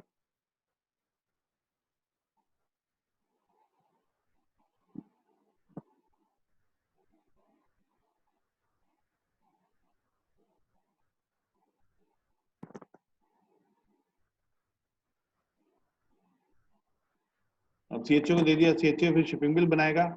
शिपिंग बिल बनाते हुए ध्यान रखिएगा कि इस आइटम पे इंसेंटिव है कि नहीं है, और फ्री कर देगा तो आपके लॉस हो जाएगा, तो सीएचओ अलर्ट होशियार होना चाहिए। सीएचओ में जब शिपिंग बिल फाइल कर देगा तो आप उससे एक बार कहना कि मुझे चेकलिस्ट, मतलब शिपिंग बिल की कॉपी, जिसको कि चेकलिस्ट किया कहा जाता है, उसकी कॉपी आप अपने ऑफिस में जरूर मंगाएं। उसमें चेक करें कि वेदर उसने पेपर जो फाइल किया है वो एक्यूरेट किया कि नहीं किया, उसने कुछ गलती करती है तो आप उसे बता दो। और कई सीएचओ अपने ऊपर गलती नहीं लेना चाहते हैं, उनकी तो प्रैक्टिस होती है, शिपिंग बिल बनते ही वो चेकलिस्ट आपके ऑफिस में मेल करेंगे और वो कहेंगे काइंडली ओके करो, तभी हम पेपर फाइल करेंगे। क्योंकि आपकी ओके रिपोर्ट होगी तो फाइल होगी, क्योंकि आपने कोई गलत माल डाल दिया हो और कस्टम की पकड़ होती है, तो क्योंकि आपने पहले शिपिंग बिल चेक कराया था, तो इसको चेक कराया हमने, ये देखो इसने जो मिस डिक्लेरेशन किसने किया है, एक्सपोर्टर ने किया है, एक्सपोर्टर फंसता है उसमें, सीएचए का भी नंबर आ जाता है बेचारे को, पेपर वो फाइल करता है। तो गलत चीज कोई नहीं भेजनी है, याद रखना, जो बताया वही जाएगा। आपने कोई सोचा कि कुछ ध्यान नहीं पड़ता, नए नए हो आप, इस डब्बे में डाल दो, पकड़ में क्या आएगा, don't do it. Custom random checking करती है, कभी भी पकड़े जाओगे तो इस कोर्स में ये नहीं बताया जाएगा कि आपकी क्लास कैसे ली जाती है कस्टम द्वारा, ठीक है। वो अलग से इंडिविजुअल बता देंगे आप। तो ये आपको CHA फिर क्या करेगा, क्वालिटी वगैरह को इंस्पेक्शन होगा वो भी बुला सकता है। अब कंटेनर को स्टॉप कराना जाना है, क्योंकि ये CHA ना ICD, देखो यहाँ है CHA ICD में माल बुलाएगा। शिपिंग बिल फाइल कर दिया। ICD क्या है, इंडियन कंटेंट रूपे हैं, सूखे बंदरगाह हैं। जोधपुर में 3 है, ICD Thar, ICD Concor, ICD रौसीको। Jaipur में कनकपुरा में है। ऐसे दिल्ली में तुगलकाबाद और पड़पड़गंज में है। तो हर जो किसी जगह चला जाओ आप, ICD धप्पड़ और लुधियाना की ICD, चंडीगढ़ वगैरह जहाँ जहाँ जाओगे आपका ICD है। तो आपकी नौकरी वहाँ जहाँ जहाँ ICD है समझ लो वहाँ पे नौकरी है आपकी। शिपिंग कंपनी वहाँ पहुंची भी है, उस एरिया में एक्सपोर्ट होता है। ठीक है, तो आप यहाँ पे ICD के अंदर आप माल भेजेंगे जहाँ की कस्टम क्लियरेंस होगा। आप लोड करके कार्गो, फैक्ट्री स्टफिंग परमिशन आपको लेट मिलेगी जब आप पुराने एक्सपोर्टर हो जाओगे, तब आपके फैक्ट्री पे ही माल पैक होके चला जाए। नए नए एक्सपोर्टर को ICD में माल भेजना पड़ेगा। ICD में गेट इन होगा, तो गेट इन होते वक्त पूछा जाएगा कि आपका शिपिंग बिल नंबर क्या है। आपने पेपर फाइल नहीं किया तो आपकी गाड़ी अंदर नहीं होगी। तो आपका पेपर फाइल क्लियरिंग एजेंट ने पहले से फाइल किया हुआ है, आपकी ICD के अंदर शिपमेंट जाएगी। और कार्टेड, ये वर्ड यूज होता है कार्टेड। कार्टेड मतलब ऑफलोड हो जाना आपका माल ICD CFS में, वहां पे आपका माल ऑफलोड हो जाएगा। ऑफलोड होने के बाद क्लियरिंग एजेंट के हाथ में पेपर होंगे, इनवॉइस होगी, पैकिंग लिस्ट होगी, और उसने जो चेकलिस्ट बनाई है शिपिंग बिल की वो कॉपी होगी। और वो कस्टम इंस्पेक्टर को रिक्वेस्ट करेगा, सर आ जाइए शिपमेंट चेक कर लीजिए। कस्टम इंस्पेक्टर जो होगा वो रैंडम चेकिंग करेगा। वो 200 पैकेट हैं तो बोलेगा 11 खोलो, 121 खोलो, 140 खोलो, और इनवॉइस पैकिंग में से मिलान करेगा। एक्यूरेट जो बोला वही चीज है। और कस्टम एक हर आइटम को, नाम जरूरी है मगर उनका एक कोडिंग होता है, HS कोड, हार्मोनाइज कोड, उससे मैच करता है। तो क्लियरिंग एजेंट जो अच्छा होता है, होशियार, आपका आइटम भी वही लिखवाता है जो HS कोड के अंदर हो, एज इट इज मैच करके करवाता है। आप बाहर से कोड वोड करो, इनवॉइस पैकिंग लिस्ट में भी वही नाम लिखो जो बोला जाता है। ठीक है, तो वो HS कोड में नॉर्म होता है। ठीक है, नाइट वियर भी बोलते हैं, पजामा भी बोलते हैं। अब कस्टम के कोड के अंदर नाइट वियर लिखा हुआ है HS कोड में, और आपने लिख दिया कि पजामा, 200 पजामा जा रहे हैं, तो पजामा रोक दिए जाएंगे, नाइट वियर पास होगा। तो आप पेपर क्यों गलत कराते हो? रिजर्वेशन पहले से ही आप लिखा हो 200 पीसेस ऑफ नाइट वियर, ठीक है, मेल नाइट वियर, ठीक है, ऐसे होता है। तो जो HS कोड में लिखा हुआ होगा। अब कस्टम ने ओके चेक कर दिया, कोई प्रॉब्लम नहीं है। तो पहले तो मैनुअल होता था, पेपर पे लिख देता लेट एक्सपोर्ट, मगर अभी उससे वापस सिस्टम पे जाना पड़ेगा, अपने cbic.gov जाके, आइस गेट पे सॉफ्टवेयर पे जाके, वो शिपमेंट पे कस्टम इंस्पेक्टर का लॉगिन पासवर्ड होता है, वो उसको करेगा let exports. Let export mean ये शिपमेंट कस्टम से ओके हुई, हमारी तरफ से पास है, इसमें कोई ऑब्जेक्शन नहीं है, पास फॉर शिपमेंट। अगर ऑब्जेक्शन लग जाता है तो आगे कमीशन लेवल तक आगे बात चली जाती है, फिर वो सेकंड ऑफिसर, अप्रेजर, वो सब चेक करते हैं, फिर बाद में फाइनल होता है, फाइल रुक जाती है, कंटेनर रुक जाता है, आगे शिपमेंट रुक जाती है। अब आपका माल क्लियर हो चुका है, CHA क्या करेगा? अगर आपके क्वालिटी, वैसे आजकल तो फैक्ट्री पे ही चेक कर लेते हैं, कोई जरूरी नहीं कोई जैसे क्वालिटी वाला होता है कि हमें ICD भी दिखाओ तो बुला सकते हैं। बाकी एक होता है फ्यूमिगेशन। फ्यूमिगेशन आज बहुत ज्यादा होगा इस पे, कोविड के बाद तो अब हर कंटेंट में कराना, बाहर नहीं मांगते हमारे लिए, कई बार होता तो भी हम करवा देते हैं। कोई आ जाएगा आपके तो दीमक आ गई थी लकड़ी के अंदर, वो सारा हैंडीक्राफ्ट खा गई, तो हम फ्यूमिगेट करवा देते हैं पहले। फ्यूमिगेशन मतलब पेस्ट कंट्रोल। पेस्ट कंट्रोल मतलब वो उसका सर्टिफिकेट, इसमें कुछ भी हमने सेव कर दिया है, इसको बंद करके उसको पूरा स्प्रे कर दे, सैनिटाइजेशन हो जाता है उसका पूरा कंटेनर। अब शिपिंग लाइन का सर्वेयर होता है, ICD जो होते हैं वहाँ पे शिपिंग लाइन नहीं मौजूद होती है, उनका सर्वेयर अपॉइंटेड होता है, वो सही सलामत अच्छा कंटेनर आपको अलॉट कराता है। कंटेनर्स आपने देखे हैं, ये लगे जो लगा हुआ कंटेनर है, ये कंटेनर, इसमें आपको स्टफिंग प्लान बनता है और स्टफ होता है, स्टफिंग रिपोर्ट, और स्टफिंग मतलब कंटेनर के अंदर माल जाना, दैट इज कॉल्ड स्टफिंग। तो स्टफिंग रिपोर्ट प्रिपेयर करता है। और सील इशू होती है, लाइन सील सर्वेयर के पास होती है शिपिंग लाइन की, कस्टम सील CHA को इशू करा के आनी होती है। तो आजकल सील हो गई है, वो इलेक्ट्रॉनिक हो गया, उसमें GPS वगैरह सारा हो जाता है और स्कैनिंग होकर सील होती है। तो ध्यान रहे, एक बार गलत से स्कैन कर दी तो वापस री इशू करानी पड़ती है CHA को। तो वो सील इशू करके आता है, मैनुअल सील खत्म हो गई। स्क्रीन पे अगर आपको कोई नजर ये आ रहा है, अभी मैं बताऊंगा, मेरी पिक्चर आ रही होगी आपको नजर, तो ये जो ये सील है, ये कंटेनर के ऊपर लगती है, मैनुअल सील है। अगर अभी आपको नजर नहीं आई तो मैं दोबारा दिखाऊंगा, ठीक है। आजकल जो कंप्यूटराइज वाली जो सील लगती है उसको स्कैन होती है और वो कंटेनर की ट्रैकिंग एंड तक जब तक पहुंचता है, जब तक ट्रेस कर सकते हैं कंटेनर कहाँ जा रहा है इंडिया। क्लोज हो गया। अब कंटेनर सर्वेयर हो, स्टफिंग रिपोर्ट बनाता है, तो स्टफिंग रिपोर्ट बना के शिपिंग लाइन को भेजता है। शिपिंग लाइन जो कहती है कि माल मेरे पास आ गया, क्या सबूत, तो वो अपने सर्वेयर पे डिपेंड है। स्टफिंग रिपोर्ट से वो बिल ऑफ लीडिंग इशू करती है। सबसे मेजर डॉक्यूमेंट एक्सपोर्ट्स में एक बिल ऑफ लीडिंग होता है।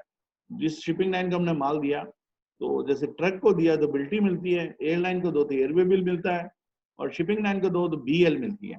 ये बीएल होती है, मतलब यहाँ इशू कर दी गई। एक्सपोर्टर किसी तरह से बैंक, अगर एलसी है तो डॉक्यूमेंट बैंक में जमा कराएगा, और ये बीएल बायर को मिलेगी, और बायर के पास हाथ में बीएल आने के बाद वो शिपिंग लाइन के ऑफिस में वहां पे जाएगा, वो दिखाएगा तो ही माल मिलेगा। जैसे आपने एक मोटरसाइकिल लोड की यहाँ पे और चंडीगढ़ में छुड़ानी है, तो आपने रेलवे का ये इनलैंड वे बिल है, रेलवे रिसिप्ट है, उसकी ओरिजिनल कॉपी अपने भेजनी होती है जिसके साथ, और वहां पे ओरिजिनल रिसिप्ट दिखेगी तो ही आपकी मोटरसाइकिल छूटेगी। आपको देखो फोटोकॉपी देख लो और मेरी है पक्का डिजाइन ऐसे देख लो, नो इश्यू, वो आपकी रेलवे रिसिप्ट देख के ही छोड़ेंगे। इसी तरह से बिल ऑफ लीडिंग भी नेगोशिएबल है, ओरिजिनल वहां पहुंचेगा तो ही डिलीवर होगा, नहीं तो नहीं होगा। ये कंटेनर बंद होते हुए देखो, इसका फोटो दिया है इसमें, कंटेनर क्लोज हो गया, सर्विस स्टफिंग रिपोर्ट भेजेगा शिपिंग लाइन को, और शिपिंग लाइन उसके बिहाफ पे क्या देगी, बिल ऑफ लीडिंग। आपका स्टूडेंट शिपिंग लाइन में ज्वाइन कर लिए, हाँ जी, तो बिल ऑफ लैंडिंग कौन इशू करेगा और किसको देगा? शिपिंग लाइन इशू करती है। अपन और ट्रक वाले, ट्रक बायर को पता कैसे चलेगा कि यही बायर है, इसी को देना है? बायर को थोड़ी देनी है, एक्सपोर्टर को देनी होती है। एक्सपोर्ट करता है, डॉक्यूमेंट एक्सपोर्टर लेता है। इंडिया में स्टफ हुआ है ना माल, अगर माल यूएस गया है तो यूएस में बिल ऑफ लैंडिंग इशू हुई है, इशू यूएस में क्यों होगी, इंडिया में होगी ना। आप अगर गाड़ी, अपनी गाड़ी जोधपुर में जमा कराओगे तो रेलवे रसीद क्या चंडीगढ़ में इशू होगी, इंडिया जोधपुर में होगी। जोधपुर में आप गाड़ी जमा कराने जाओगे तो क्या तो फिर हम सब उसको बाय पोस्ट भिजवाएंगे उसको बायर तक। क्यों बाय पोस्ट भेजेंगे, जब बैंक के थ्रू डॉक्यूमेंट जा रहे हैं। जब एलसी है, बैंक ने लिख के दिया कि मेरी गारंटी है, डॉक्यूमेंट जमा कराओ तो पैसे दूंगा, आप डायरेक्ट बायर को भेज दोगे तो फिर बैंक से पैसे कैसे आएंगे आपके पास। बैंक को देना है। बिना फेरे कराए हुए अपनी लड़की लड़के के साथ भेज दी तो वो फेरे लेना आएगा क्या, तो रहने दो, हो गया फेरे। ये ऐसा सवाल है, बिल्कुल समझ गए ना। बिल ऑफ लीडिंग खाली एलसी के उसमें ही होता है या फिर सब में सारी पेमेंट सब में? अरे शिपिंग लाइन सब पेमेंट टर्म में होगा। डीएपो, अब आपने एडवांस पेमेंट लिया है, तो पेमेंट आया हुआ है, डायरेक्ट भेज दो, पूरी डायरेक्ट कर दो बायर को, तो वो वहां से छुड़ा लेगा। उसको छुड़ाने के लिए भी एल चाहिए। एडवांस पेमेंट आया हुआ है आपके पास, तो आप अपन अपने पास रोक के क्या करोगे, बायर का ये पेमेंट टर्म में सीखोगे आप। ये सारी जो क्लियरिटी है ना, आपको पेमेंट टर्म में क्लियर होगी कैसे है। अब आपने उधारी दी है, उधारी में माल भेज दिया तो डॉक्यूमेंट बायर को भेज दिए, अब वो उधारी में पेमेंट दे ना दे तब आपको केस करना पड़ेगा। ठीक है, ये भी है सारे केसेस। तभी अपन इस केस में क्या ले रहे हैं, एलसी। एलसी में क्या होता है, सारे डॉक्यूमेंट एक्सपोर्टर को अपने बैंक को देने पड़ते हैं, और पैसे सारे जमा होते हैं बाहर के किसके पास, इंपोर्टर के बैंक के। उसने शर्त लिखाई हुई होती है कि ये डॉक्यूमेंट आए तो मेरे पैसे आप रिलीज कर देना। तो एक्सपोर्टर ने वही किया, जो जो डॉक्यूमेंट बैंक ने मांगे थे वो एक एक जमा कर रहा है। इनवॉइस हो गई, पैकिंग लिस्ट हो गई, क्वालिटी सर्टिफिकेट हो गया, फ्यूमिगेशन सर्टिफिकेट हो गया, बीएल हो गई, ये पंच किया। अब आगे आ रहे हैं अपन, अगला टॉपिक यही है। ये सीएचए क्या करेगा, सारे डॉक्यूमेंट, ऑल डॉक्यूमेंट्स एक्सपोर्टर को दे देगा, BL, invoice, packing, GSP, certificate origin. ये जीएसपी से इंपोर्ट ड्यूटी माफ होती है। ये क्या होती है अपन आगे पढ़ाई में करेंगे। ये स्टफिंग रिपोर्ट नहीं दी जाती है। अब एक्सपोर्टर क्या करेगा, एक बिल ऑफ एक्सचेंज प्रिपेयर करेगा। कल मैंने आपको बताया था, bill of exchange means exports में डिमांड ड्राफ्ट मांगता है एक्सपोर्टर। इसमें लिखता है मेरे डॉक्यूमेंट में दे रहा हूँ, ये फला पेमेंट बायर के बैंक से आप लेने के लिए हकदार हो। वो एक्सपोर्टर के बैंक के पास राइट आ गया कि हमें परमिशन किसने दी है, एक्सपोर्टर ने। सारे डॉक्यूमेंट कहाँ जमा हो जाते हैं, एलसी के हिसाब से एक्सपोर्टर के बैंक में। एक्सपोर्टर डॉक्यूमेंट कहाँ भेजता है, जैसे चेक अपन अपने यहाँ जमा कराते हैं अपने बैंक में, जाता है किसके, इशू करने वाले के बैंक में। इसी तरह से एक्सपोर्ट के डॉक्यूमेंट जमा हो गए कहाँ, एक्सपोर्टर के बैंक में। और वो डॉक्यूमेंट जैसे चेक गया वैसे डॉक्यूमेंट जाते हैं इंपोर्टर के बैंक में। इंपोर्टर के बैंक को इंपोर्टर ने शर्त दी होती है कि डॉक्यूमेंट पूरे आए तो ही मेरी पेमेंट देना, अगर एक भी डॉक्यूमेंट कम आए तो मेरे पेमेंट मत देना। तो फिर इंपोर्टर क्या चेक करता है, सारी ऑथेंटिकेशन ऑफ डॉक्यूमेंट, सारे डॉक्यूमेंट आ गए, इफ ऑल ओके, सारे डॉक्यूमेंट हो गए, बाय एक्सपोर्टर ने सारी शर्तें पूरी कर दी, डॉक्यूमेंट सारे हो गए, तो वो बैंक पेमेंट रिलीज किसको कर देगा, एक्सपोर्टर को, बैंक को। एक्सपोर्टर के बैंक के पास क्या आ जाएगा, डॉलर आ गए, और समुद्र में माल चल रहा है अभी, डॉक्यूमेंट पहले पहुंच चुके हैं, 21 दिन में हैम्बर्ग पहुंचेगा, और 6 दिन में डॉक्यूमेंट पहुंच गया, 7वें दिन अपने पास पेमेंट आ जाता है। आपके बैंक से फोन आएगा कि डॉलर आ गए, तो आप क्या कहोगे, कन्वर्ट कर दो साहब, मेरे को आज काम में रहना है। तो आज की एक्सचेंज रेट से आप कन्वर्ट करा लोगे और आपके इंडियन रुपीज के अकाउंट में बैंक में क्रेडिट हो जाएंगे। अब पैसा आ गया आपका एक्सपोर्ट्स का, मगर इंडियन रूल है कि जो पैसा आया था आपको कंफर्म करना पड़ेगा। एक्सपोर्ट शुरू होता है परफॉर्म इनवॉइस से, खत्म होता बीआरसी से। बीआरसी क्या होती है? बैंक में जाके एक फॉर्मेट लो बीआरसी का, फिलअप करो मेरा एक्सपोर्ट फलाफला शिप इनवॉइस नंबर का गया था इंडिया से, shipping bill number so and so, और ये फलां पेमेंट हम इस तारीख को इस जो ट्रांजेक्शन नंबर से आ चुका है, इसकी डिटेल ये लगी हुई। बीआरसी फाइल होती है। इंडियन गवर्नमेंट कहती है $1 भी शिपमेंट इंडिया से बाहर जाएगी तो 270 डेज में आ जाना चाहिए पेमेंट। अभी ये पहले जो था 180 डेज था, इसको अमेंड करना है 270 डेज, बट कोविड में सरकार ने 15 महीने का भी कर दिया है। 270 डेज 9 महीने होते हैं, गवर्नमेंट ने थोड़ी ट्रांजेक्शन टाइम बढ़ा दी है, अभी ये वैसे 270 डेज रखो, कोविड के बाद वापस 270 डेज हो जाएगा। तो ये पेमेंट आपको बीआरसी फाइल होने, मतलब बीआरसी मतलब मैंने एक्सपोर्ट किया था, इंडिया से माल गया था, मैंने गारंटी ली थी, पेमेंट एक्सपोर्ट लेता है, एसडीएफ फॉर्म भरता है, सेल्फ डिक्लेरेशन फॉर्म, तो विदेश से पैसा आ जाता है, ठीक है।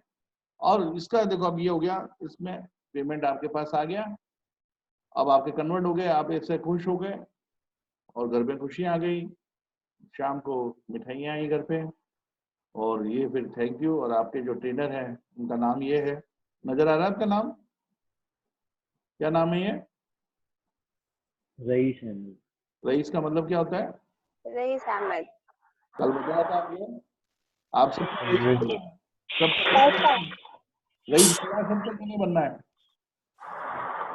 मुझे गरीब बनना है, रईस बनना है? रईस बनना। वही तो, गरीब पैसा कमाना है, डॉलर कमाना है, ठीक है। एक का बाइक बहुत शानदार है भैया, बंद कर दो। कई होते माइक स्पेशल होते हैं, बहुत आवाज करते हैं, ठीक है। देखो आवाज गायब हो गई, बंद करते हैं। तो ये नंबर है मेरा, लाइफ टाइम के लिए नंबर नोट कर लें। तो 1 नंबर आपका स्पीड डायल किसका है? पापा का। 2 मम्मी का, 3rd सो एंड सो का, 4th टोटल स्पीड डायल 8 तक हो जाते हैं ना, 9 तक। तो कम से कम 90 जगह पे मुझे दे देना, कभी भी अटक जाओ 9 डबल रेगुलर दबा रखना, ये नंबर डायल हो जाएगा आपका।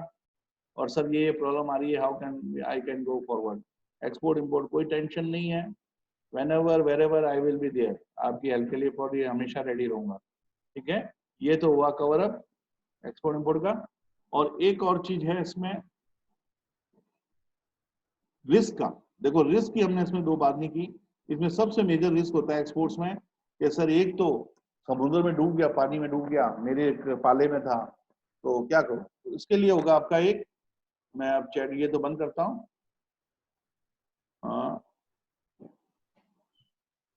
इसमें आपका लिखता हूं मैं चैट में 2 इंश्योरेंस कवर आपको लिखना है, ये मैं चैट रूम में लिख रहा हूं आपके। पहला होगा मरीन इंश्योरेंस कवर है, मरीन इंश्योरेंस, ये आपको इंश्योरेंस हमेशा लेना है हर शिपमेंट में, क्योंकि रिस्क नहीं लेना। किसी और का माल लेके आप बिजनेस कर रहे हैं और फिर वो नहीं आया पैसा, तो आपको भले कोई भी रिश्तेदार हो, भाई हो, दोस्त हो, लड़ाई झगड़ा हो जाएगा। मरीन इंश्योरेंस कराते कौन है? न्यू इंडिया इंश्योरेंस है, न्यू इंडिया हो गया, ओरिएंटल हो गया, बहुत सारे हैं, रेजिडेंशियल रोड जोधपुर में बहुत हैं, ओरिएंटल हो गया, इफ्को टोक्यो हो गया।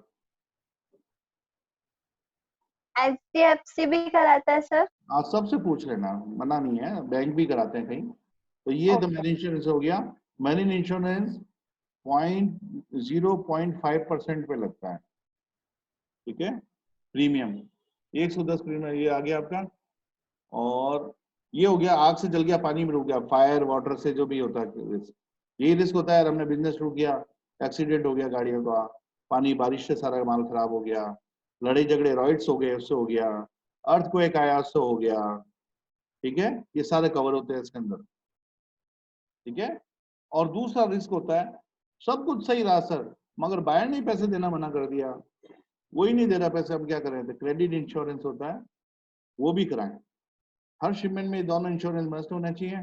क्रेडिट इंश्योरेंस करता है अपने ECGC, export credit guarantee corporation, export credit guarantee, GUAR guarantee corporation.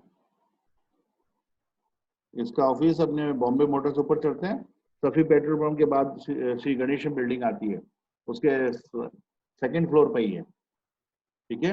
वहां पे आपको मैनेजर साहब मिलेंगे, उनका नाम है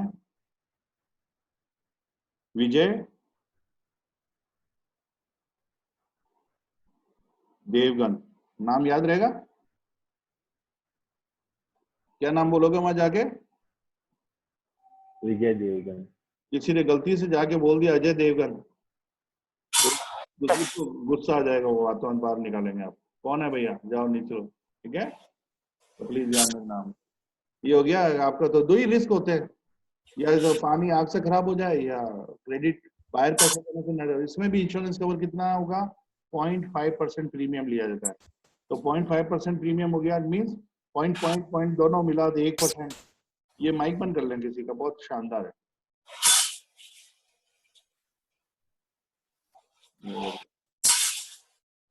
बंद कर दिया मैंने, ठीक है।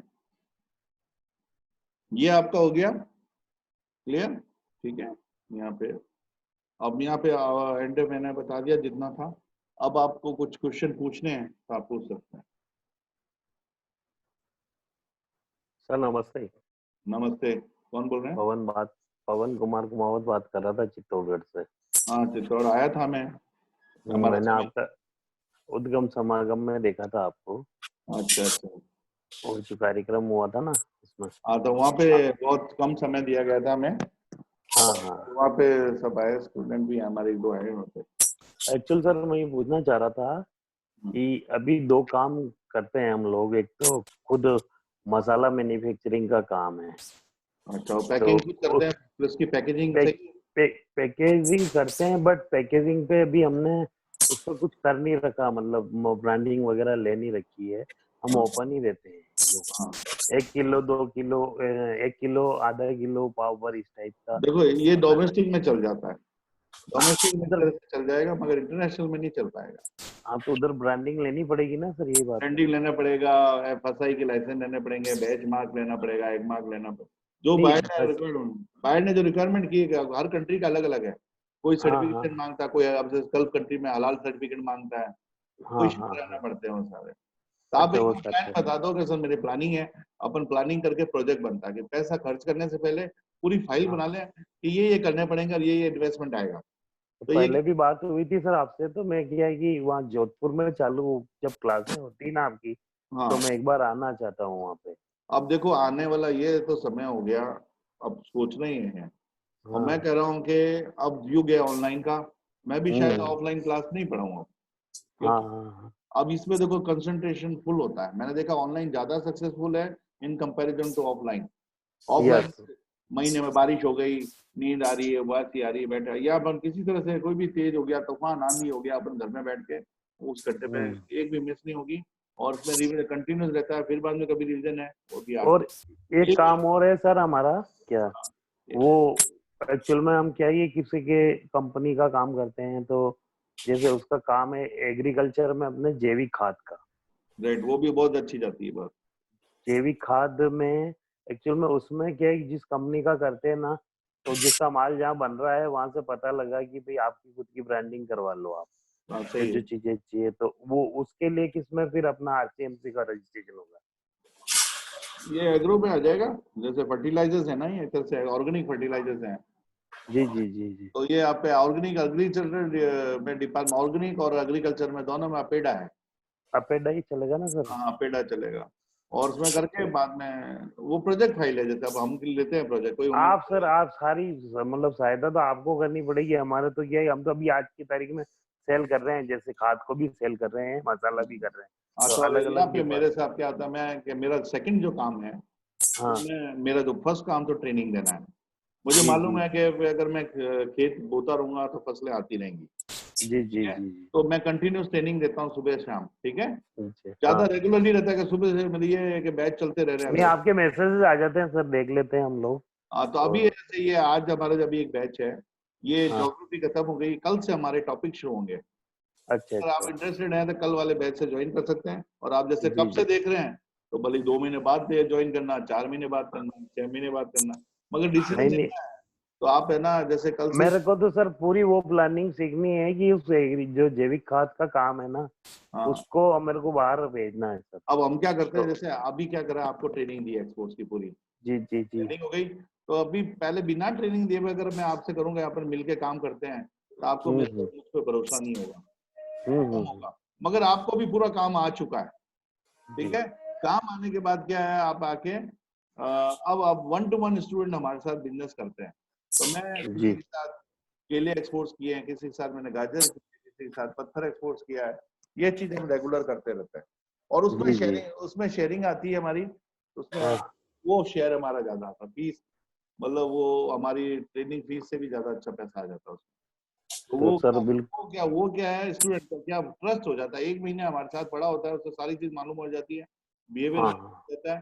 और फिर बाद में अब आप आगे यहाँ पे बैठ के मीटिंग चली, तो ऑफिस हमारा वो बाइंग जैसी मतलब हम उसको क्रैक कराते हैं। तो गवर्नमेंट के ईपीसीज अलग हैं, मगर वो सरकारी तरीके से चलते हैं, और ये हमारा स्टूडेंट का आईपीसी है, एक्सपोर्ट प्रमोशन काउंसिल है। तो हमारे स्टूडेंट सब मिल गए, ये दुनिया अलग ही चलती है, छोटी दुनिया है, माइक्रो से माइक्रो स्मॉल इंडस्ट्री है, ले मैन है, नए नए बंदे आते हैं, नए नए तैयार होते हैं, उनकी मदद नहीं होती, वो 1-to-1 करते हैं।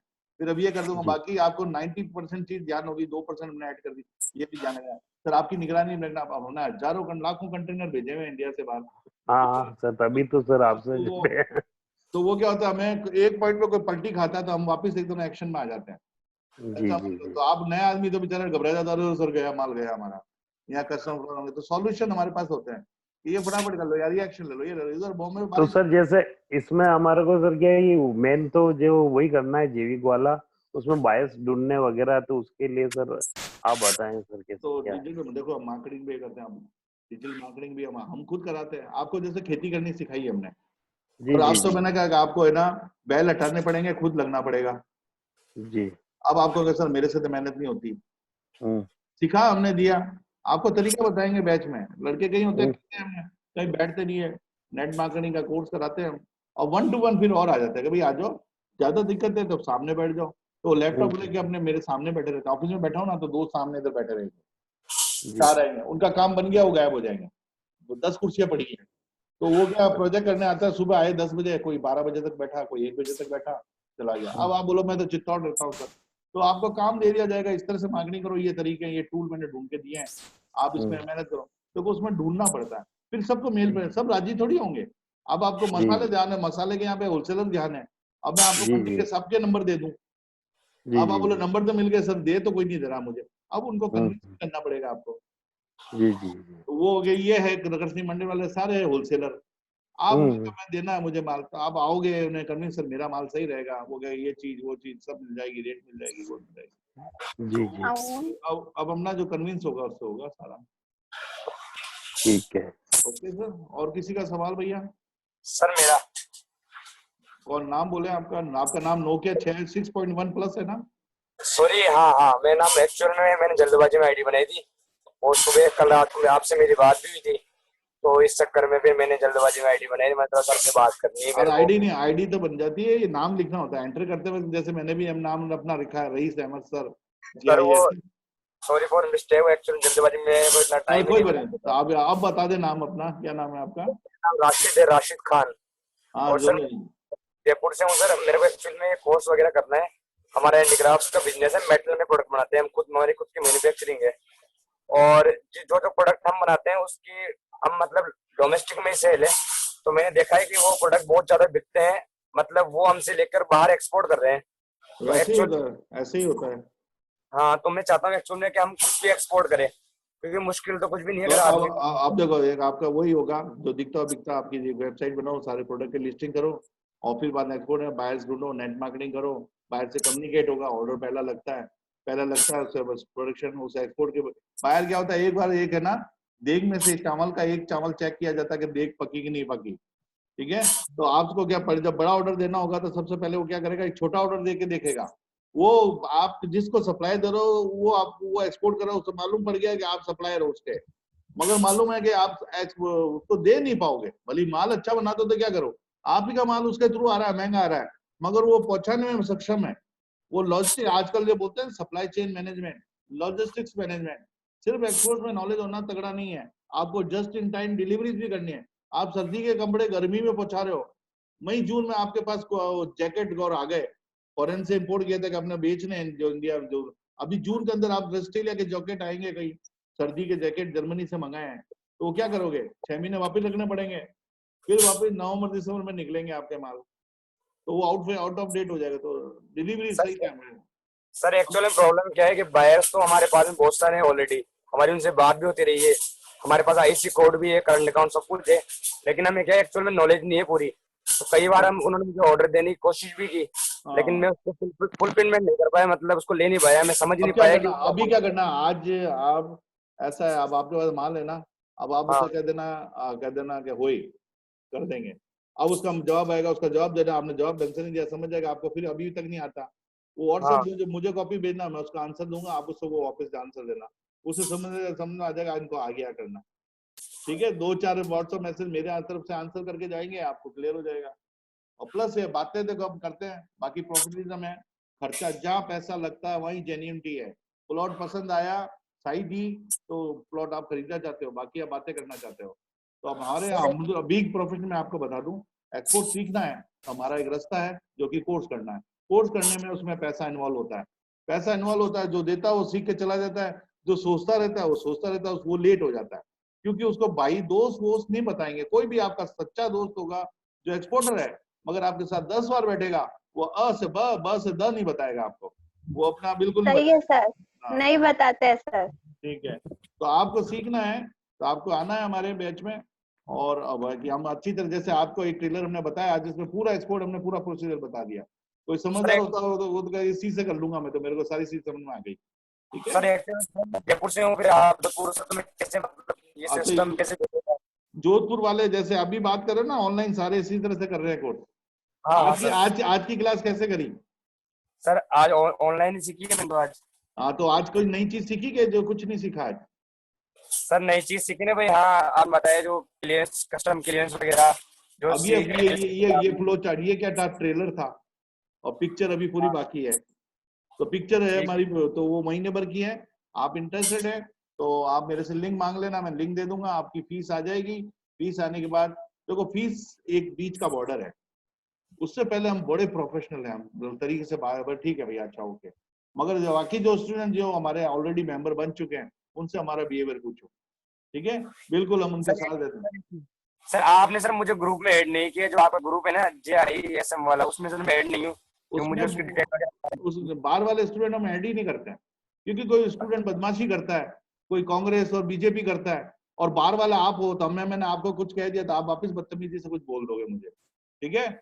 मगर हम जो स्टूडेंट होता है, जो हमारे यहाँ से पढ़ के गया है, उसी को हम ग्रुप में लेते हैं और उसी को इन्फॉर्मेशन देते हैं। तो वो कुछ कहेगा तो सर को मालूम है, सर हमारे ग्रुप से निकाल देंगे, वापस नहीं डालेंगे, और इस ग्रुप में निकल गए तो हमें नई डिटेल मालूम नहीं पड़ेगी। अभी जो नए स्टूडेंट अभी सुबह वाले बैच वाले हैं, वो मान के चले अभी इन्हीं का ग्रुप है बस। जैसे ही आपकी पढ़ाई खत्म होगी, आपको बड़े ग्रुपों में डाल दिया जाएगा। जो 16 साल 12 साल पहले जो स्टूडेंट आए वो उस ग्रुप में, सप्लायर्स वगैरह बहुत सारे, तो उसमें क्या आपकी हेल्प उनसे दोस्ती होगी। आपका कोई प्रोडक्ट ऑर्डर आ गया, आपसे नहीं बन पा रहा है, उसकी फोटोग्राफ आपने डाली, आप उसके आगे हो जाएंगे, ठीक है। ठीक है sir, thank you, okay thank you. ये वीवो वाले कौन है? वीवो में वीवो 1601। हाँ सर, अच्छा, नाम में सब नाम डाला करें आपने, ठीक है। Yes sir. चलो ठीक है, अभी बाकी निकल गया। आज की कैसी लगी भाई क्लास आपको? थोड़ा समझ में आया? थैंक यू सो मच, बहुत अच्छा लगा। मैंने फर्स्ट ही अटेंड किया, आज ही एक्सपोर्ट को समझा, मतलब रियली ग्रेट, बहुत अच्छा लगा। मैं आपसे आके ऑफिस में भी मिलूंगी।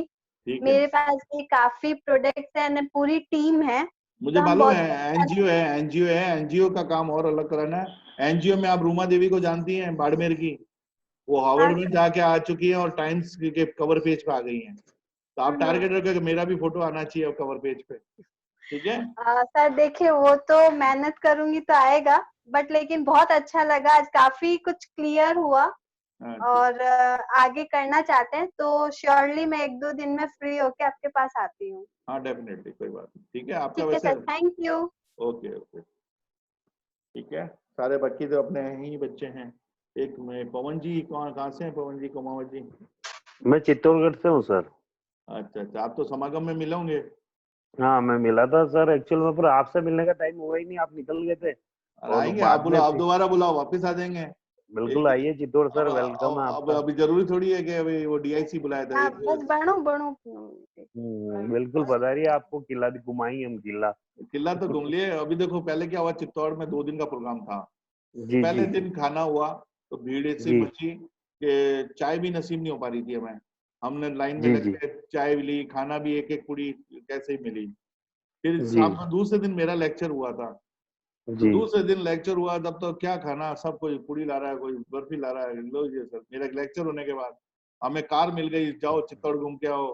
फिर हम वहाँ दरगाह भी गए थे आगे। तो एक्सपोर्टर जो बिजनेसमैन उन्होंने सबने अपनी गाड़ी प्रोवाइड करा दी थी हमें। तो 2 फर्क थे, क्लास से जी पहले जी। कोई हमें खाना तो नहीं सर मैं मिलता यूँ था। चाहता हूँ हाँ, कि आपके साथ मिलकर ये जैविक वाला काम करना चाहता हूँ। तो अभी तो आप ही उसके ने लिए बात की, जैविक हाँ की आप ही ने बात हाँ की थी क्या? हाँ, जैविक खाद की बात मैंने करी थी। तो आ जाए उसके बैंक, वो एक स्ट्रेटेजी बन जाएगी। तो अब उसमें क्या है, क्लास में अब आप कई बिजनेस सीक्रेट भी होते हैं, जोधपुर में बहुत बना रहे हैं लोग। जी जी अपन के जी ओपन प्लेटफॉर्म पे डिस्कस नहीं है, 1 to 1 होता है। ओके आपका ओके। प्रोडक्ट अलग है, आपका प्रोडक्ट अलग है, तो अलग ठीक अलग है। आइडिया है, अपन सब अपने बैठ के अलग अलग करते हैं लोग। मेरे को ये या तो मसाले या फिर जैविक खाद दोनों मसाले, काम है एक। देखो जैविक ठीक खाद है। हो गया और ऑर्गेनिक प्रोडक्ट का बहुत हो गया। ऑर्गेनिक प्रोडक्ट कौन से जा रहे हैं, तो मैं एक आपको हम्म, ये है एग्रोनिक करके, फूड्स करके है। ये खोल के हाँ देखना, आपको इससे आइडिया होगा कि अभी मुझे ये आइटम और बनाने चाहिए। एग्रोनिक्स। ये मैं लिख रहा हूँ, आप इसको हाँ सर्च करना, ठीक है। ठीक से। हम्म, तो इसको सर्च करके इसके प्रोडक्ट देखना कि वो प्रोडक्ट मैं भी डेवलप कर सकता हूँ कि नहीं करता हूँ। तो ऑर्गेनिक फूड्स भी हो रहे हैं। तो सर हमारे पास तो क्या है कि वो केटल्स के लिए जो दूध बढ़ाने के क्यों कैल्शियम वगैरह वो हाँ, सारे भी ये काम है मेरे जैसे को। अब ये कंट्री जैसे अपने सार्क कंट्रीज में हो जाएगा। कभी जी जी जी। श्रीलंका को चाहिए, बांग्लादेश को चाहिए, आपने नया चीज बनाया, नेपाल, भूटान, यहाँ पे चले जाए अपने उसके तो बारे में मिलना चाहेंगे हम आपसे आके। ठीक है, ठीक है, चलो चलो, ओके, ठीक है। जी चलो अब क्लास आपका कितनी आज ज्यादा हो गई, 10:30 हो गई ना। ठीक है, वीरेंद्र आराम जी से जी भैया। जी। तो सर अभी अगर हम जोधपुर हाँ सर। जोधपुर अगर जोधपुर आना हुआ तो वहाँ पे मिलते हैं ना सर, आप भी ऑफिस में ज्यादा बैठा दिन। हूँ सर, मैं ऑफिस में बैठा हूँ, अभी शाम तक ऑफिस में रहता हूँ। कल आज से की नहीं अभी कह रहा हूँ मैं, मतलब 15-20 दिन में नहीं कभी नहीं, आने का प्लान। हाँ तो ऑफिस हमारा खुल चुका है। क्लासें जी जी। अलाउड नहीं है, गवर्नमेंट अलाउड नहीं की है अभी। हाँ तो हाँ हम कोई बात नहीं। कंसल्टेंसी हमारी चल आपसे तो रही मिल सकते हैं ना सर। है। हाँ मैं ऑफिस में बैठा हूँ, ये देखो आप, ये रहा ऑफिस अपना बाहर का, ये खुला हुआ है। तो ये गेट है हमारा ऑफिस का, और ये मांझी का एरिया में है, मेन प्लॉट नंबर 36 मांझी बिल्कुल का। सर, आके मिलते हैं हम आपसे, है ना। ओके सर, ठीक है, okay sir, thank you. Thank you.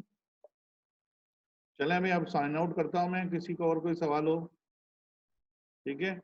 मेहमान कौन थे ये, एक था ये 3584 3584, ये भी स्टूडेंट ही है क्या, क्या नाम है इनका?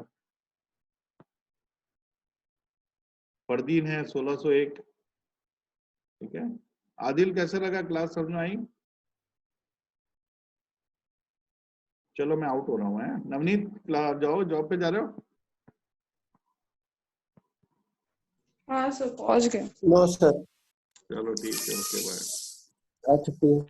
आज छुट्टी सर है? अच्छा चलो, यस सर। ओके। आज किस चीज की छुट्टी है आज? एक्चुअली सर थर्सडे और संडे छुट्टी रहती है। अच्छा अच्छा, चलो ठीक, बाय फिर, हाँ, हेलो।